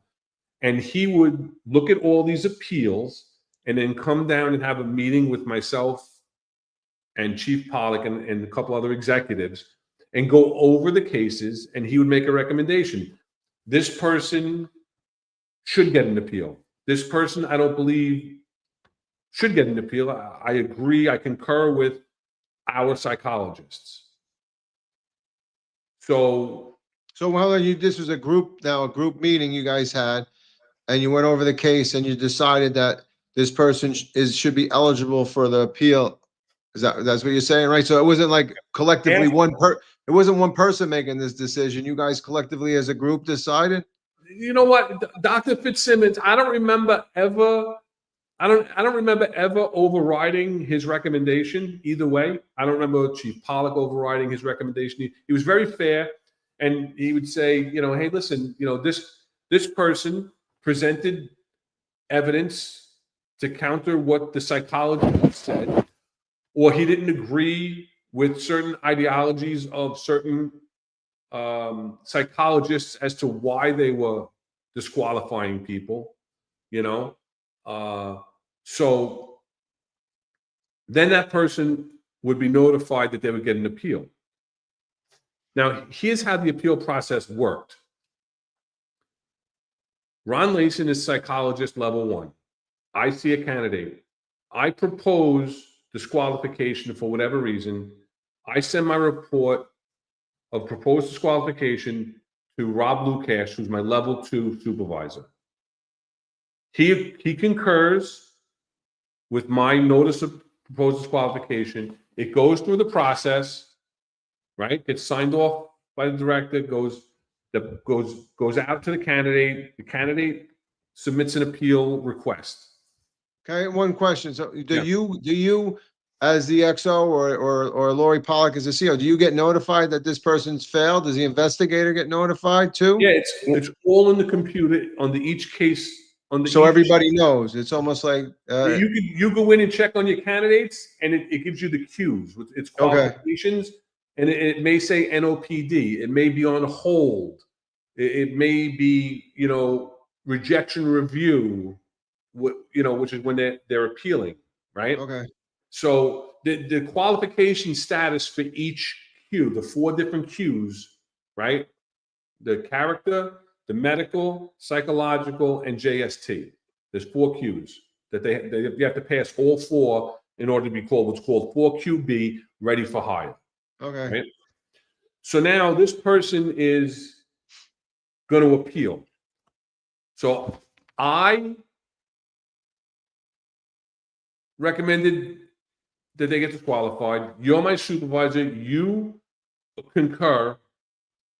The person goes through the process, is approved for an appeal, which means that they're now, just because they got an appeal, they went to their own psychologist wrote a report. Dr. Fitzsimmons concurred with that they should, not that it should be overturned. He didn't have that authority, but that they should get another interview. With the psychologist that they already saw in the NYPD? No, they'll never see the same psychologist again because that person already thinks that they shouldn't be a cop. Right. But they're going to go to John McCary, who works with me, and you also supervise. Mm-hmm. Now, I'm not saying that they're not professional. I'm not saying that they don't have ethics, but just look at that from the outside. Yeah. I fail you, you concur. Yeah. My coworker is now going to see the appeal, who also works. You know what it sounds like? It reminds me of boss shopping. Sergeant Leyson said I couldn't have off, so I'm going to go to Sergeant LuKach and ask him if I can have off. What am I going to say? Did you ask your own Sergeant Leyson? Yeah, he said no. Well, I'm going to say no. They did. It wasn't 100%, but it was a very low percentage of overturns. Sure. And there should never be 100% overturns just because somebody got appealed and found a doctor that's going to say you're suitable. Because not every doctor that people go to are, you go to a child psychologist, they're really not well versed in being a police officer. There are certain psychologists, most of them who used to work for the police department, that know the process, that are the best people to go to. Look at TC goes shrink shopping. Yeah. So what we did was we changed the appeal process, and the appeal process was up to the point where Dr. Fitzsimmons says this person should get another interview. Stayed the same. I proposed disqualification. You concurred. It went out to the candidate. The candidate sent in an appeal. Dr. Fitzsimmons looked at it and said, I agree. This person should get another interview. What we did was we sent the candidates to appeals, to the psychological evaluation section, tests, who are the psychologists in One Left Rack City Plaza. So they are separate and distinct. I mean, listen, they all know each other. They're all psychologists. They're all, but it's a different unit. It's a different unit where they're getting their second chance, so to speak. Again, this process still took a long time because they were in such backlog. Mm-hmm. What's John saying? Do you have any weird sexual references? All right. All right. So that process was put into place. But one of the other things that Chief Pollock wrote into the new guidelines and got authorization from Dr. Reddy, who was the psychiatrist who's in charge of the psychological evaluation section and oversees the psychological assessment section, and from Dr. Kleiman, the chief surgeon, that the commanding officer of the Candidate Assessment Division, now this is in 2018, the commanding officer of the Candidate Assessment Section has the authority to change the qualification status of a candidate after reviewing the case. After it went to psych services, our psych services. No. If I propose disqualification, you as a supervisor propose disqualification, it comes down and the person is what's called 3QB, right? So they've passed their JST, they passed their medical, they passed their character background, but psychological assessment says, no, we propose a disqualification. We look at the case. We talk to the psychologists. If we thought it was like there was no reason for this person to be disqualified, whether the derogatory information that they're basing their disqualification on was so old that we didn't think it was relevant. There's been no derogatory information since, right? Time and distance. Or, a lot of the stuff had, a lot of the qualifications did have to do with alcohol, but also a lot of times they didn't find the candidates credible. When we used to read the reports, they would get this report, we would get the report and read the report, and basically that the psychologist did not find the candidate credible for X, Y, and Z. Now, whether they said they never drank and then later admitted that they drank, at a party, maybe they forgot, New Year's Eve, whatever the case may be. But really, when you're talking about drinking, you're talking about having an ongoing drinking issue, right? And we had consulted with alcohol experts, right? Doctors with alcohol expertise. And they said that the 2 times in people's lives that they will most likely overindulge in alcohol, or you could probably guess them. I know them. You already told me, yeah. Oh, all right. College and while in the military. Yeah. Or I would say in midnight platoon tours too, but that's me. The 7 a.m. boneyard. But yeah, so that in and of itself could be problematic. So now if you had somebody that admitted to being blackout drunk one day, a lot of times that was if you were lost control of yourself to a point where you overindulged, where you blacked out, a lot of times that would lead to a disqualification. But now that person was 18 years old, so they weren't even legally able to drink. Now they're 22, 23 years old, 4 or 5 years later. There's no derogatory information. There's no evidence whatsoever that this person has any drinking summonses, DWIs, violence incidents, negative interactions with the police, has had finished college, has had positive work experience. That shouldn't in and of itself, in our eyes, disqualify somebody. So we were given the authority to change a disqualification. From the authority from who? The chief of personnel? Chief of personnel is the one that ultimately gives you that authority. Okay. To overturn a qualification. So if the psychological assessment section says NOPD, and you do a review as the commanding officer, you have the authority to say, no, I think that person is qualified psychologically and should be hired. Now, I will say, never once did we do it. Wait, you never overwrote, you never, Never. Not one time did Chief Pollock or myself override any of the recommendations of the psychological assessment section. It was put into the process. It was something that Chief Pollock felt was needed, but it was this very slippery slope, because now how do we're not psychologists. no, I was going to ask you that. I was going to ask you, what is the liability for you guys then? Because and was the legal bureau and all of those conferred with? Because if you accept the candidate, that becomes the psychologist can say, I wanted to disqualify, but the CO and XO said, no, we're gonna hire. Right. And that is where the slippery slope is, because now how do I decide that Rob LuKach deserves to be overturned because of a red cup violation or an arrest when they were younger, or whatever the example is that comes up that we would have decided to overturn, right?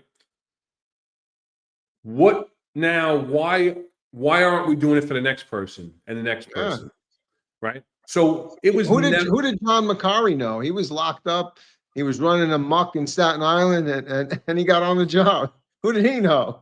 Hey, listen, there's different times, there's different investigations, and again, minor stuff when you're a youth.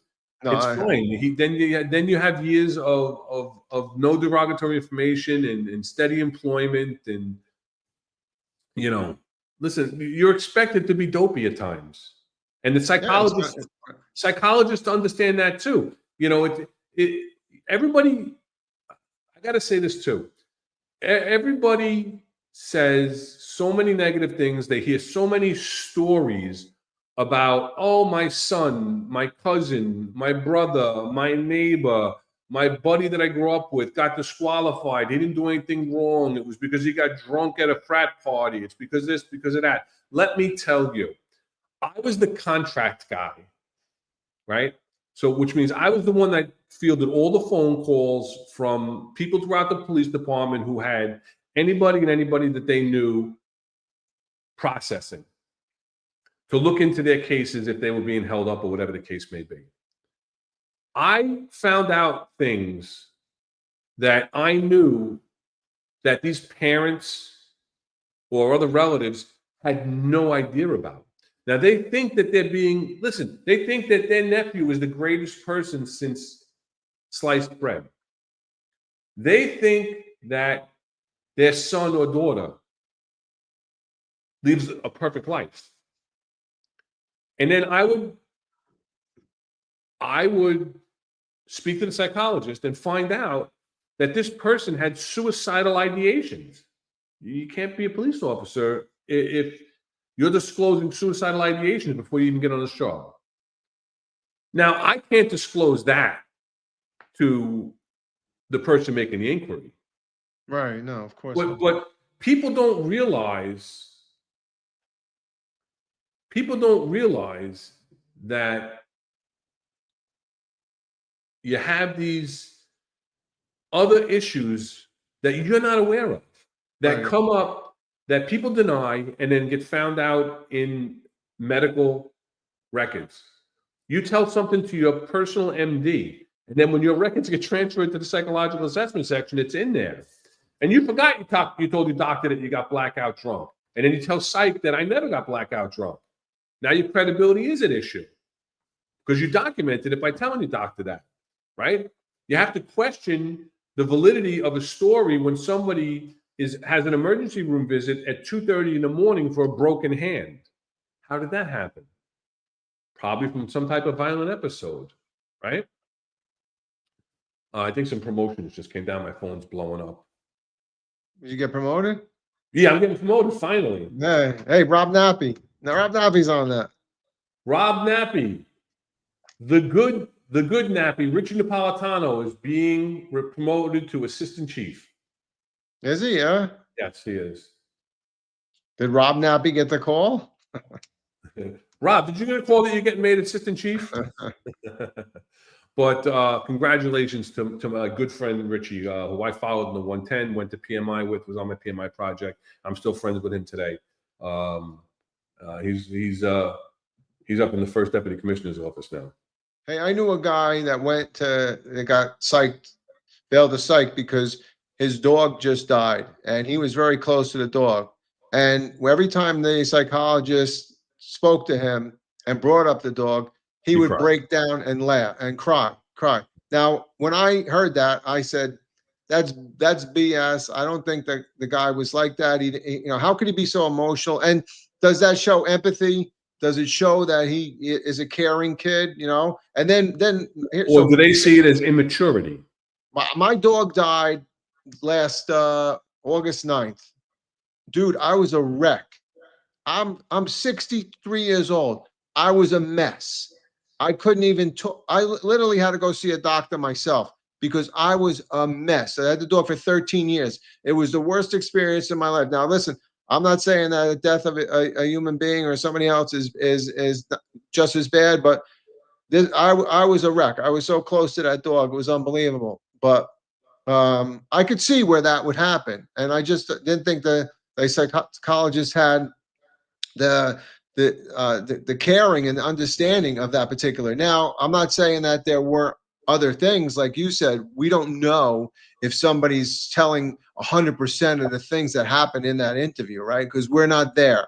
Right. But I could tell you, if in fact it was just for that, at first I didn't have any sympathy, but now I do, man. I really do, and I can see how sympathetic. You have like TC says, Old no Yeller. one show the boss, Old Yeller, right? Everybody cries at Old Yeller. Yeah, but you know what though?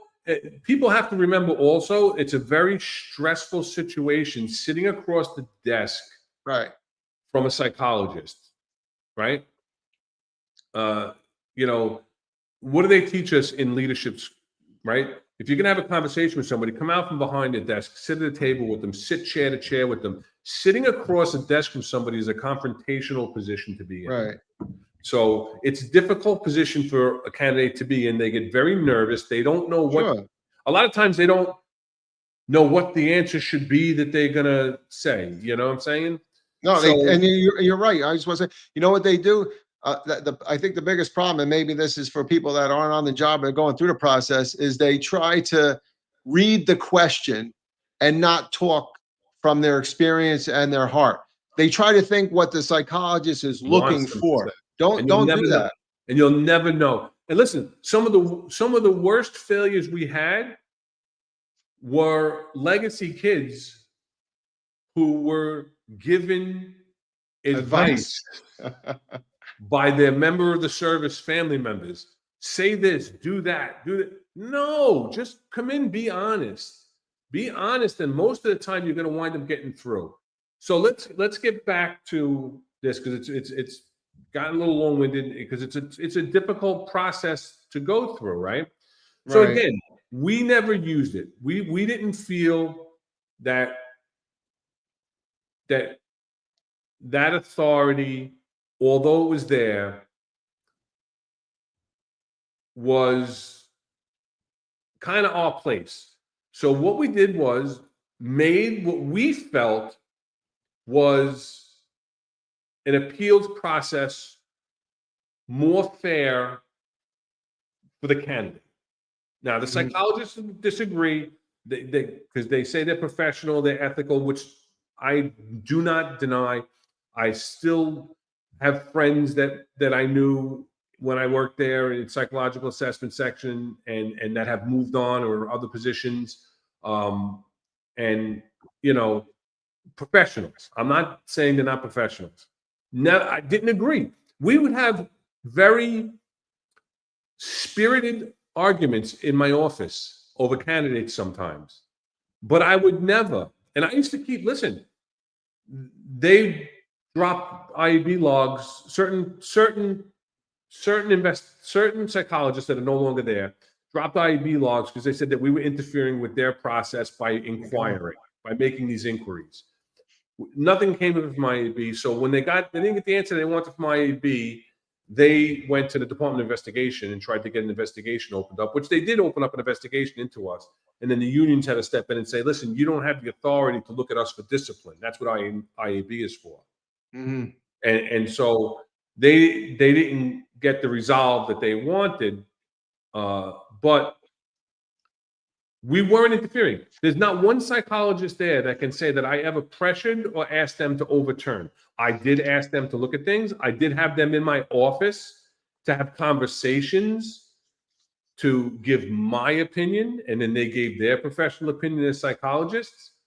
And at the end of the day, if their professional opinion was that this person was going to be disqualified, what we did was put them into the appeal process. Right. So now let's fast forward. Under Ed Winsky, I believe it was done one time. I don't remember the You know what that was for? Don't remember Like, the circumstances. I don't no. remember the circumstances, but I did agree with them because it was before I left, and I did agree with them. I don't know that he ever did it again, because talking to people that I knew there while Ed was there, I didn't hear that it had happened again. So when I heard that 70 to 80 psychological notices of proposed disqualifications were overturned by the commanding officer, I can't in any good way see any positive reason. Now, I understand the pressure. I was in high-level meetings. Does the number 70 seem like a lot of disqualifications, or does that seem like that's the average, or would be the norm? More than that. The way it was, Rob, was 1 in 10 people that took the exam would get hired. Right. Right off the bat, normally 50% of the people that took the exam and passed did not even process. So you had 1,000 candidates that passed the exam. You're only going to process 500. And then of the 500, 8 or 9 of them are going to get disqualified somewhere along the line, or they're going to withdraw from the process. So you have 1 to 2 out of 5, right? So about 20-something% of people that passed the exam are getting hired. Right, let me ask you another question. 10% of that passed the exam, 20% that process. I'm sorry. The things that if it wasn't for psychological failure, a character failure and things like that, could you guys overturn that? Would you guys be able to overturn that if your investigator? Yes. Said, like I said, there's a process where it's a recommendation. The investigator recommends it to the sergeant. The sergeant recommends it to the lieutenant, to the unit lieutenant. Then there's a captain that oversees certain units. They make a recommendation to the candidate, the character assessment section CO, who makes a final determination. And then that can still be brought in front of a review panel of the XO, the CO. We used to bring in other people that we trusted in with experience to review cases. And at any time we could overturn it. Yes. okay. Yes. But psychological evaluations, the overturn came in 2018. The overturn authority came in 2018. So now what everybody's saying is, oh, he was ordered to do so.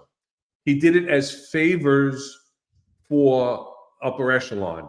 In the paper, it talks about, Lieutenant Epps's nephew was one of these people, because she called up and said, hey, make sure you pass my nephew.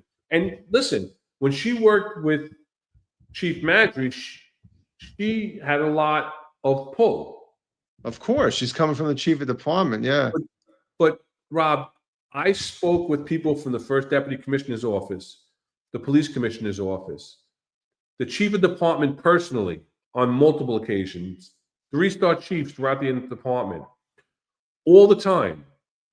And you know what? I'm sorry. I had the integrity to tell them that I will look into it and give you my fair evaluation back. And if I thought that the candidate was treated unfairly, given an unfair shake, or maybe we could do something, like I said, summons-wise, one of the things I changed was that if you had summonses, you know what? Before you get qualified character-wise, you got to take a defensive driving course. Yeah, I mean, that makes sense. That's fair. And that negates your summonses, right? So, like, things like that. But if I was told by the psychological assessment section that this person had X, Y, and Z problems and they are never going to pass, Right. I would go back and I would tell these executives, there's nothing I can do. They can appeal, but for the information I have, and a lot of times I couldn't disclose even to my boss, my big bosses, because they weren't in my chain of command. You understand what I'm saying? Like, yeah, psychologists have to tell me because I'm in their chain of command. I would have to tell the chief of personnel because it's my chain of command. Chief patrol, chief of department is not my chain of command. So I would have to just basically say, you have to trust me on this. I really don't think you can have them go and spend the money for an appeal. right. But I don't think it's going to make a difference. No, I agree. I commend you for that, because I wouldn't want to. First of all, you wouldn't want to take that burden on yourself. God forbid the person gets hired and was off the cuff and something really happened really bad. And I think that's where some of the liability lies with Inspector Terrell, is because there's 70 people that are in the department now that there's a liability now. Listen, according to the article, it says that he was ordered by upper executives, the upper echelon, to do these things in order to make the number. And again, I sat in these high-profile meetings. They're pressure. You're sitting there. You have people from Office of Management and Budget who tell you, okay, we have in the budget, you can hire 600 people. Right. And we used to be able to say, we may not be able to get to that number. But the problem that we had not getting to that number was that we were backlogged and didn't have the personnel possibly in order to process these people through the system. Because we had the candidate pool of thousands of people, of multiple exams, right? Right. So that we had these candidates. That's why we alleviated the backlog in psychological assessment, because that was holding up so many candidates. So either listen, move on with your life, to do your appeal, withdraw, or whatever. But we can't hold these people in limbo. No, that's not fair. Right. But I'm not going to overturn a recommendation, number one, for a contract, which again, for those non-police jargon people, contract is when someone or somebody in the police department calls you up and asks for a favor, right? I'm not going to do it. I'm not going to do it to make the class. If we are going to get as many, and I will push my bosses to get through these reviews and have review meetings constantly. Why is this person on review? Well, we're missing this paperwork. Well, what are we doing about it to get that paperwork? And you know what? If we don't have that paperwork, what does everything else say about this candidate? Right. Does everything else say about this candidate that this candidate is good to go? And is this one piece of paperwork we're waiting for? How bad could it come back? And if it does, is it going to really hold them up? No, and right. Maybe we would push that person through. But Rob, the problem that they have now and the pressure that Terrell Anderson, and I'm not denying extreme pressure. Now, he was never promoted to chief. Every other commanding officer of candidate assessment, Chief Royster was a 2-star chief. Chief Pollock came in as a 1-star chief, wound up getting promoted to 3-star chief.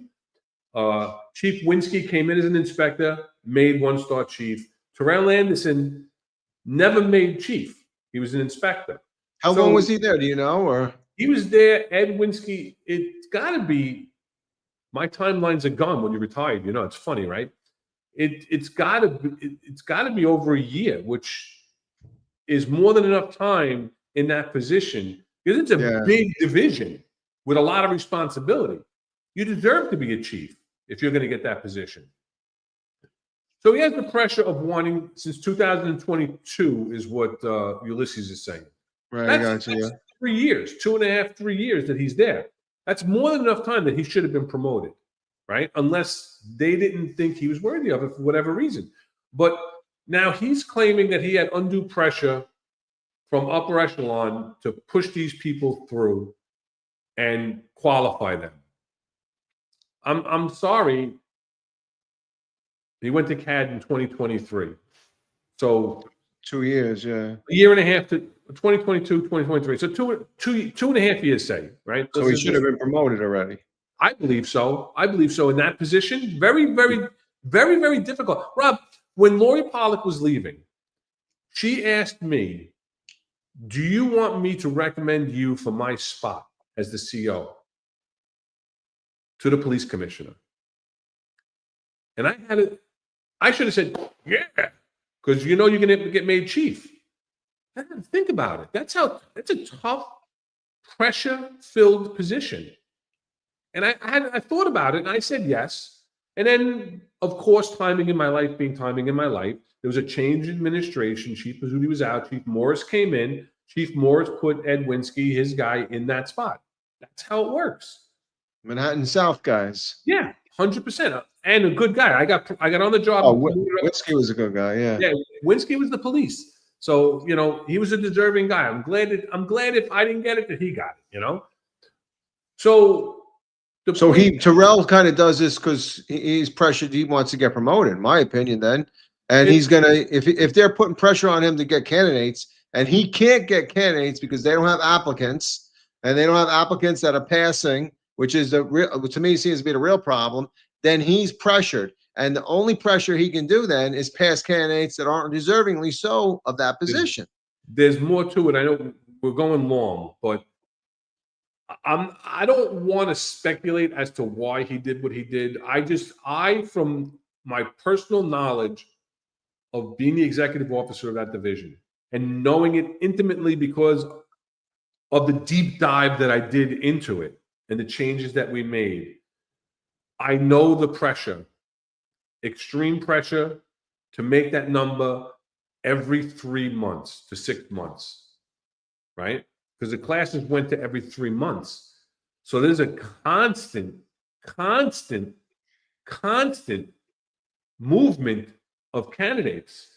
But again, I had the candidate pool. Now I'm gone since 2018. I went to the Housing Borough Bronx, Queens in 2018. I talked to many, many people that worked there. You see it in the news. You heard Commissioner Tisch say, we're desperate to get people to take the exam. We don't have the candidates. I'm hearing also that the character investigations aren't as scrutinized as they were also to make the class. Like I said to you, you needed 1 in 5 on average to get promoted. So if I'm putting 500 people in a class, I need 2,000 to 2,500 candidates to evaluate to make it through all 4 Qs to make a 500 class. They don't have 2,000 candidates. I don't know how they're making a class of 500 with 800 candidates is something I heard. This last class of 1,000 candidates, that recruits, did they have 10,000 applicants to vet? Absolutely not. So what I'm hearing now is also on the character side is if they don't self-report derogatory information And when they come in for their initial screening, they don't self-report any derogatory information. And their fingerprints come back with no criminal record. By the time the class comes up, if they've found no other derogatory information, that candidate is being cleared, which never would have happened in the past. No, it You sounds would like have the to rush. wait for school records. You would have to wait for work records. And a lot of Right. times the work records, all they do nowadays is confirm employment. They don't even tell you if they were terminated, how they were terminated, why they were terminated. So you kind of take it upon the candidate. Also, that the character assessment section, who's doing the background investigation, is not sending what they used to call a 35, which is a piece of paper with derogatory information that they've discovered to the psychologists, so they have that to use in their psychological evaluation. You know what? I think they're going down a road that reminds me of the lowering the standards. You're going to be bringing people in.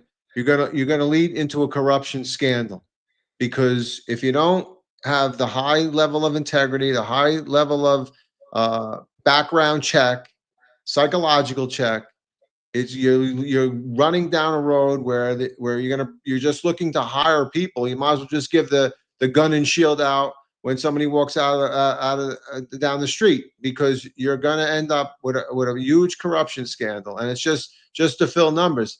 They need to get to the core of the problem, and not try to fix a problem and putting something over it to make it look like it's all good when it's not. You know, I mean, it's just what are we hiring? At what point we had lowered the physical standard, right? Then Tish brought the run back a little bit, and then I agree with the run coming back, and we already I agree discussed, too. we But discussed the lowering of the college. I'd rather have somebody fail the run and be a solid psychological candidate and a good background than having somebody that passed the run like flying colors but is crazy, and I'm going to sit in the radio car with them. But you know what? You could. The difference with the run in any part of the JST, right? Because you don't do the run before you get in the academy anymore. You do the run in the academy.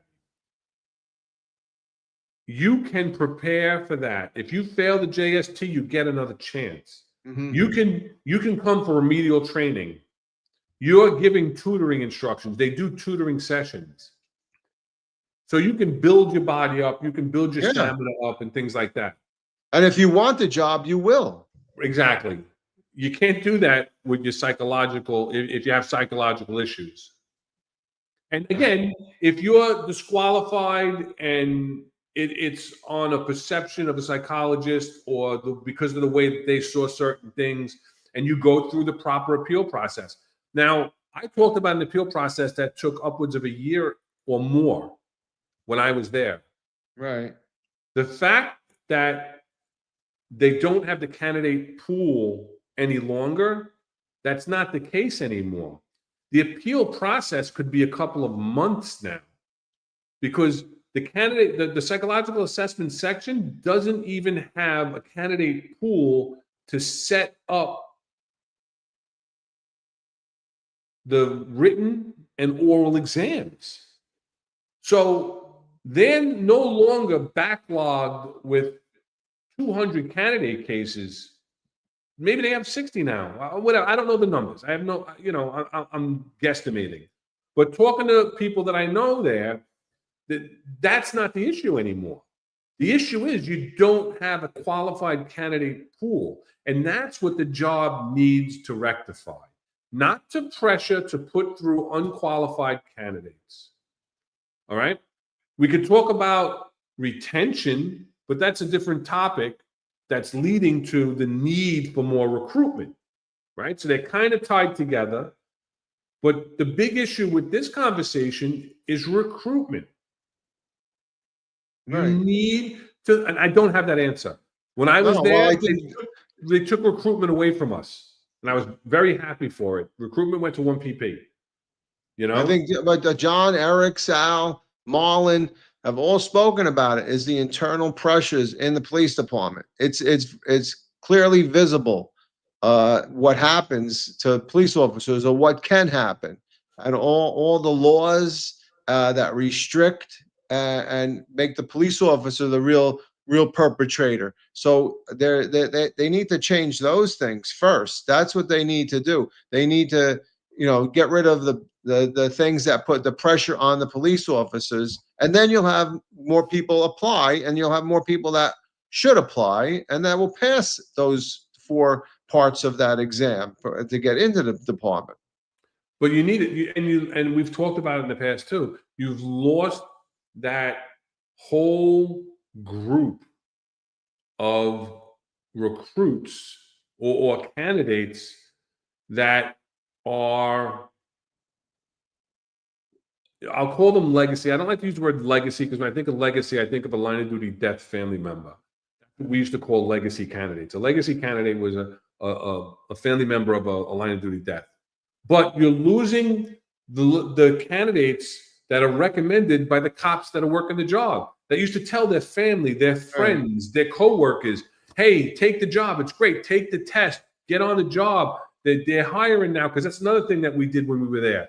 They wanted it to be 1 year, because it was like a 3-year backlog from the time they took the test to the time they got hired. And by then they've started other careers, and we lost candidates. They moved out of state. They took other jobs, not because they didn't want to be NYPD, because they weren't waiting too long. So they wanted a 1-year time frame for us to cut it down from the time of the exam to the time that they're ready for hire. Minimum 1 year, or maximum 1 year, rather, maximum 1 year. And we were able to do that pretty much by cutting back on a lot of stuff and getting rid of a lot of the redundancies and things like that. But you no longer have Ron Leyson, Rob LuKach, John McCary, Eric Din, Marlon Bethel, all these Ulysses, all these people I'm looking at in the chat. And listen, we're not a Negative Nelly podcast, so it's not like we all have a bunch of naysayers and haters in our chat that all hate the job because they're just, disgruntled. They have a reason to say, honestly, I would not recommend, it's my son's birthday, I would never recommend my son to be a cop today. No, I totally agree. I think Marlon says it earlier in the chat. He talks about it. He goes, look at the brothel, right? The 2 cops that were in the brothel. You already see it in the brothel rookies. I mean, he's absolutely right. This is the candidates that are being pushed through to get that number, and it's the worst thing that the department can do. I would rather see a shortage of police officers, and then rather than unqualified candidates. I mean, it just doesn't make sense that you would pressure. In my opinion, I think Terrell was pressured, and absolutely 100%. And whatever he was promised, but even if he wasn't, he was still pressured to get these people in there. And so now I would rather he would, first of all, I would rather him stand up and say he's getting transferred either way, right? So the job kind of left him out to dry once they found out. And he would have got transferred if he didn't give him those numbers, right? To a point that we never did. And listen, if we didn't make this class, we tried to make the next class. But again, we had the candidate pool. What the job needs to do is figure it out. Figure out, how can we recruit qualified candidates? That's the answer here. To what Terrell did, I'm sorry, I don't know him personally.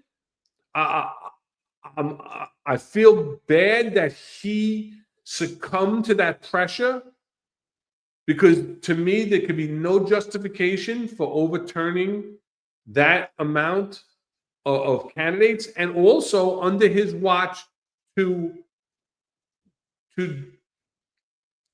minimize the candidates' character investigation.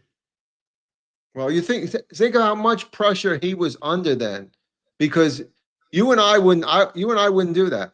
No. And I don't, and he did it for whatever reason. So he must have been under extreme pressure, and regardless, he ends up getting transferred, right? So whatever pressure they put him under, they again say, somebody reports it, the information gets out, and I'm not saying he's the It's fall documented. guy, but he's the It's- guy that they hang out to dry. Yes, like you asked before. So in the system, right? In where you have the candidates sheets, he has to go in and type in with his name and tax number and login. It's all, every time you log in, it's logged, right? Right. That you are changing it and give you a justification. So it's not like he's just like sneaking a click and changing a DQ to a Q. Right. He's not hiding it. Right. He's putting his name behind it. Now, his answer is, well, I was told to do it. No, you were told to make the class. And when we were told to find the qualified candidates, we looked at what were the problems, what were the bottlenecks that were causing us not to make the class. We made the changes. We made the changes, and we're able to alleviate that. He had different problems than I had. And Chief Pollock had. You had a candidate pool. I had too many candidates and a poor process. Mm-hmm. He had the process that was better and could always improve. Ed Winsky continued on our work and made other changes. I know that from speaking to him and people that work there still. And then things changed. 2020 happened. A lot of the bail reform, the mass exodus, losing the references of every cop to tell their kids to be cops, to tell their kids to be cops. Yeah. That was a big part of our recruitment, right? Yeah. Military guys. Yeah, no. I like well, Hassan Mo says LuKach was meant to be an ESU. LOL. Well, I mean, He I'll also tell you says that example. I delayed his process. Otherwise, he could have been driving you. I tell you though, candidates or applicants at that point, they're not candidates, would go put in for ESU. And people would call me, right? They would say, hey, this guy's a great guy. This girl's a great girl. Okay, no problem. There was we did the physical agility first because we figured we weren't going to do an interview with somebody. They had to pass the physical agility first because this way they make the cut, right? Why interview them and say, now do the physical, right? So we do the physical first. A lot of people failed the physical. And I would get phone calls. Say, hey, LuKach, I called you and that was my guy. That was my girl. I said, they didn't pass the physical. So I'm supposed to put them in ESU because they're your guy or gal. And then I have, first of all, I love ESU, right? I mean, that's the heart and soul of me. I can't put, and I love everybody else in SOD too, so I don't want to disparage anybody else in SOD. But I can't have people that can't pass the physical agility test and put them in ESU and then drive around with senior ESU guys and they're not capable of doing the job. And that's what I think where Terrell failed. He should have been stand up and say, I don't care who's calling me. I don't care if it's Lieutenant Ebbs. I don't care if it's Jeff Madry himself. That person didn't make the cut. And I'm not putting my name to that. 100%. Like I told you, the psychological assessment section was very resistant to my inquiries. That's what we called them. They wanted everything in an email to be documented. No problem, because you know what? I'm not doing anything unethical. I'm not doing anything against department guidelines. So I have no problem saying, I would like an update on this candidate, and they can email me back. No problem. The police department has all of my emails archived. They have my files archived. It kills me. I lost my thumb drive. I copied all my files off my computer before I left. So just so I'd have them for things. And I wanted to go back and reference them on a couple of different things for our show. And I can't find it. I lost it. The job has that. So they have this. I kept a spreadsheet of who called for which candidate, who the psychologist was, and what my comments were on the other side of the spreadsheet. Because I wasn't doing anything unethical. I wasn't unduly pressuring the psychologist. I was asking questions. I was giving honest answers back to the people that were inquiring. And yeah, I got a lot of shit. I got people that would call me up. Some of them would curse me out. Some of them were tough guy chiefs or whatever the case may be. And listen, I'm sorry. There's nothing I can do. My recommendation is that this person should withdraw so they never have to answer to failing. Right. Or listen, I'm sorry. I kind of agree with you. Here's the appeals process. Yeah, I agree. I totally agree. I mean, But again, he has a different problem. He's got a different problem, Rob. He's got a recruitment problem. That's right. That is the impetus to him compromising his integrity, I'll say, to do what he did. Yeah, I agree. I'll leave it at that. He lowered the department standards himself, 100%. In my opinion, to get the number that he needed to do. And that is totally wrong. That is totally wrong. It's not fair to the people, the 70 people or so that he passed. And it's definitely not fair to the rest of the department that has to deal with these people that may not have been suitable for the job. They may be suitable, but they may not have been suitable for the job. And I just think it totally undermines the whole system. It undermines the department. It's not fair to any other candidate that was previously failed, a psych or any other part of that process. It's just not fair all around. And I just don't think he should have taken that on his own to utilize something that was implemented to make an exception rather than making it a rule. He made it a rule. Phil Sparacchio saying hi. He loves the show. Hey, I love Phil. Yeah, great guy. But yeah, it's listen, that's the long and the short of it. You know, I wanted to get a lot. I think there was a lot of misinformation out there on how the process works. I think that the psychological assessment section gets a bad rap a lot of the times. I never am going to agree with everything that they do and all of their decisions that they make. I don't have their training.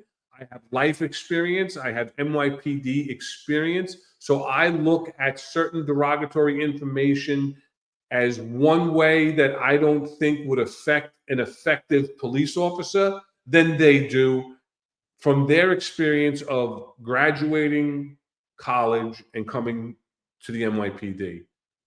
So I would, like I said, have heated debates, but always respectful, and it was never personal.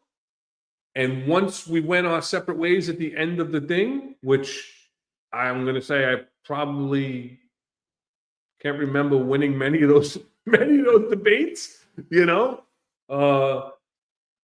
So, I wanted to clarify what the process was, because I think there's a lot of misinformation out there.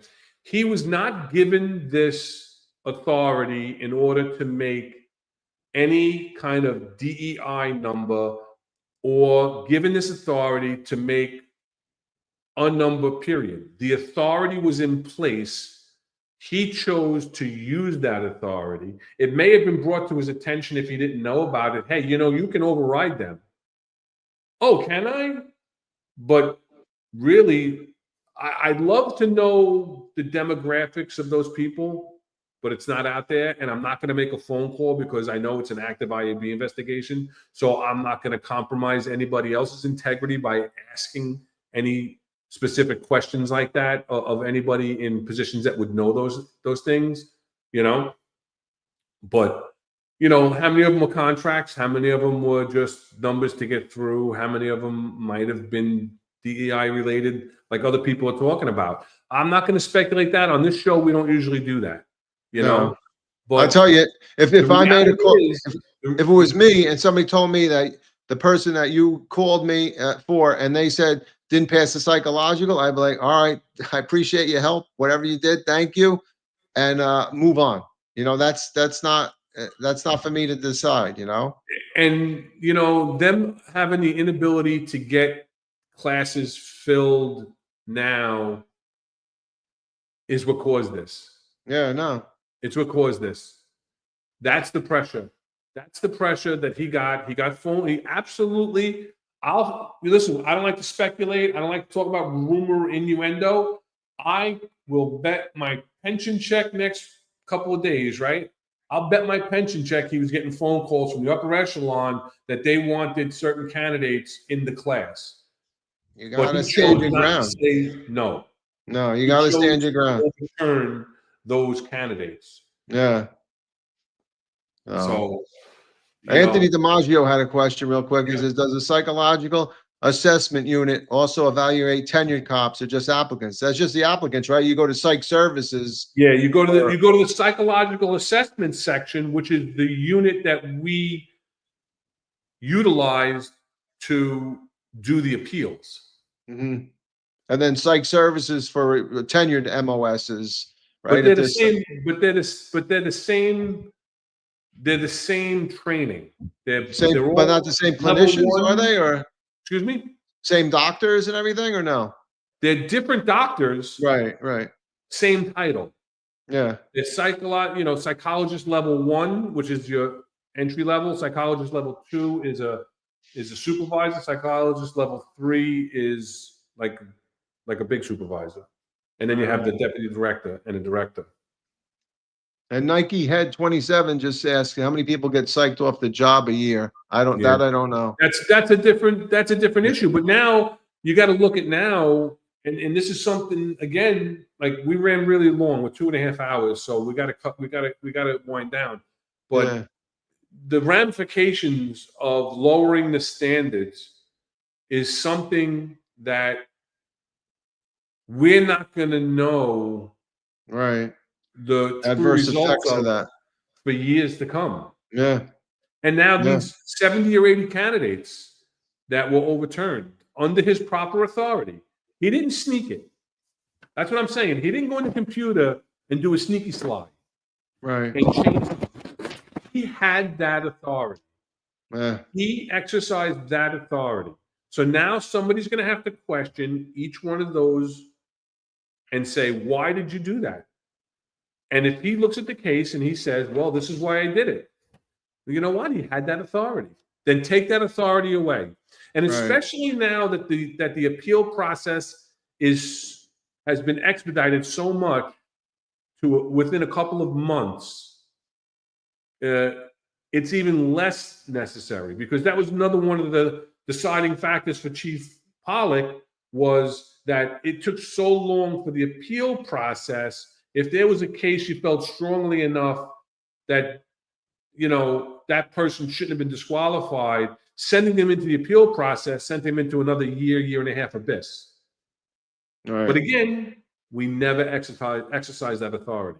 I wonder if the people above him knew that he had that authority and pressured him to use that authority to get the numbers, right? So, I mean, this might be only the tip of the iceberg, right? So. I mean, that's what he's saying, according to the article. That's what he's saying. So no, all good stuff, Ron. All good. Yeah, I mean, listen, I could, again, I know you could go for a couple more hours because you texted us 2 hours that night. I'm passionate about it, and I understand. I feel for the candidates. I feel for the professionals in the candidate assessment division who I know cared about their candidates. Right. I know those investigators took a vested interest in getting the best candidates onto the job. Their name's on it. It's personal to them. It has to be. Just like a detective with a case, right? Right. And the psychologists also want to put their names on who they feel are the best suited candidates to be a police officer and carry a firearm, which they are saying that this person, Hassan wants us to keep going. So Hassan, we got to go, buddy. I'm sorry. But they're saying this person is suitable to carry a firearm. Right. That's it, and that's a huge responsibility. That's a huge responsibility for the psychologist also. Absolutely, absolutely. And again, understaffed, underpaid. I think we got them a raise. That was another thing that we did. We were able to get them a raise. We were able to get a couple of promotions. It's very difficult for the psychologists to get promoted. We were able to get a couple of, of the psychologists promoted. We were able to get them a raise because we couldn't hire qualified candidates because the pay was crap, And listen, I have all the respect in the world for the people that I worked with there, and I just it hurts to see that the process has been watered down in order to make a number. Yeah, no. It's like anything else. I'm not about a numbers for numbers guy, enforcement or anything else. And this could have life or death ramifications down the road. Absolutely, absolutely.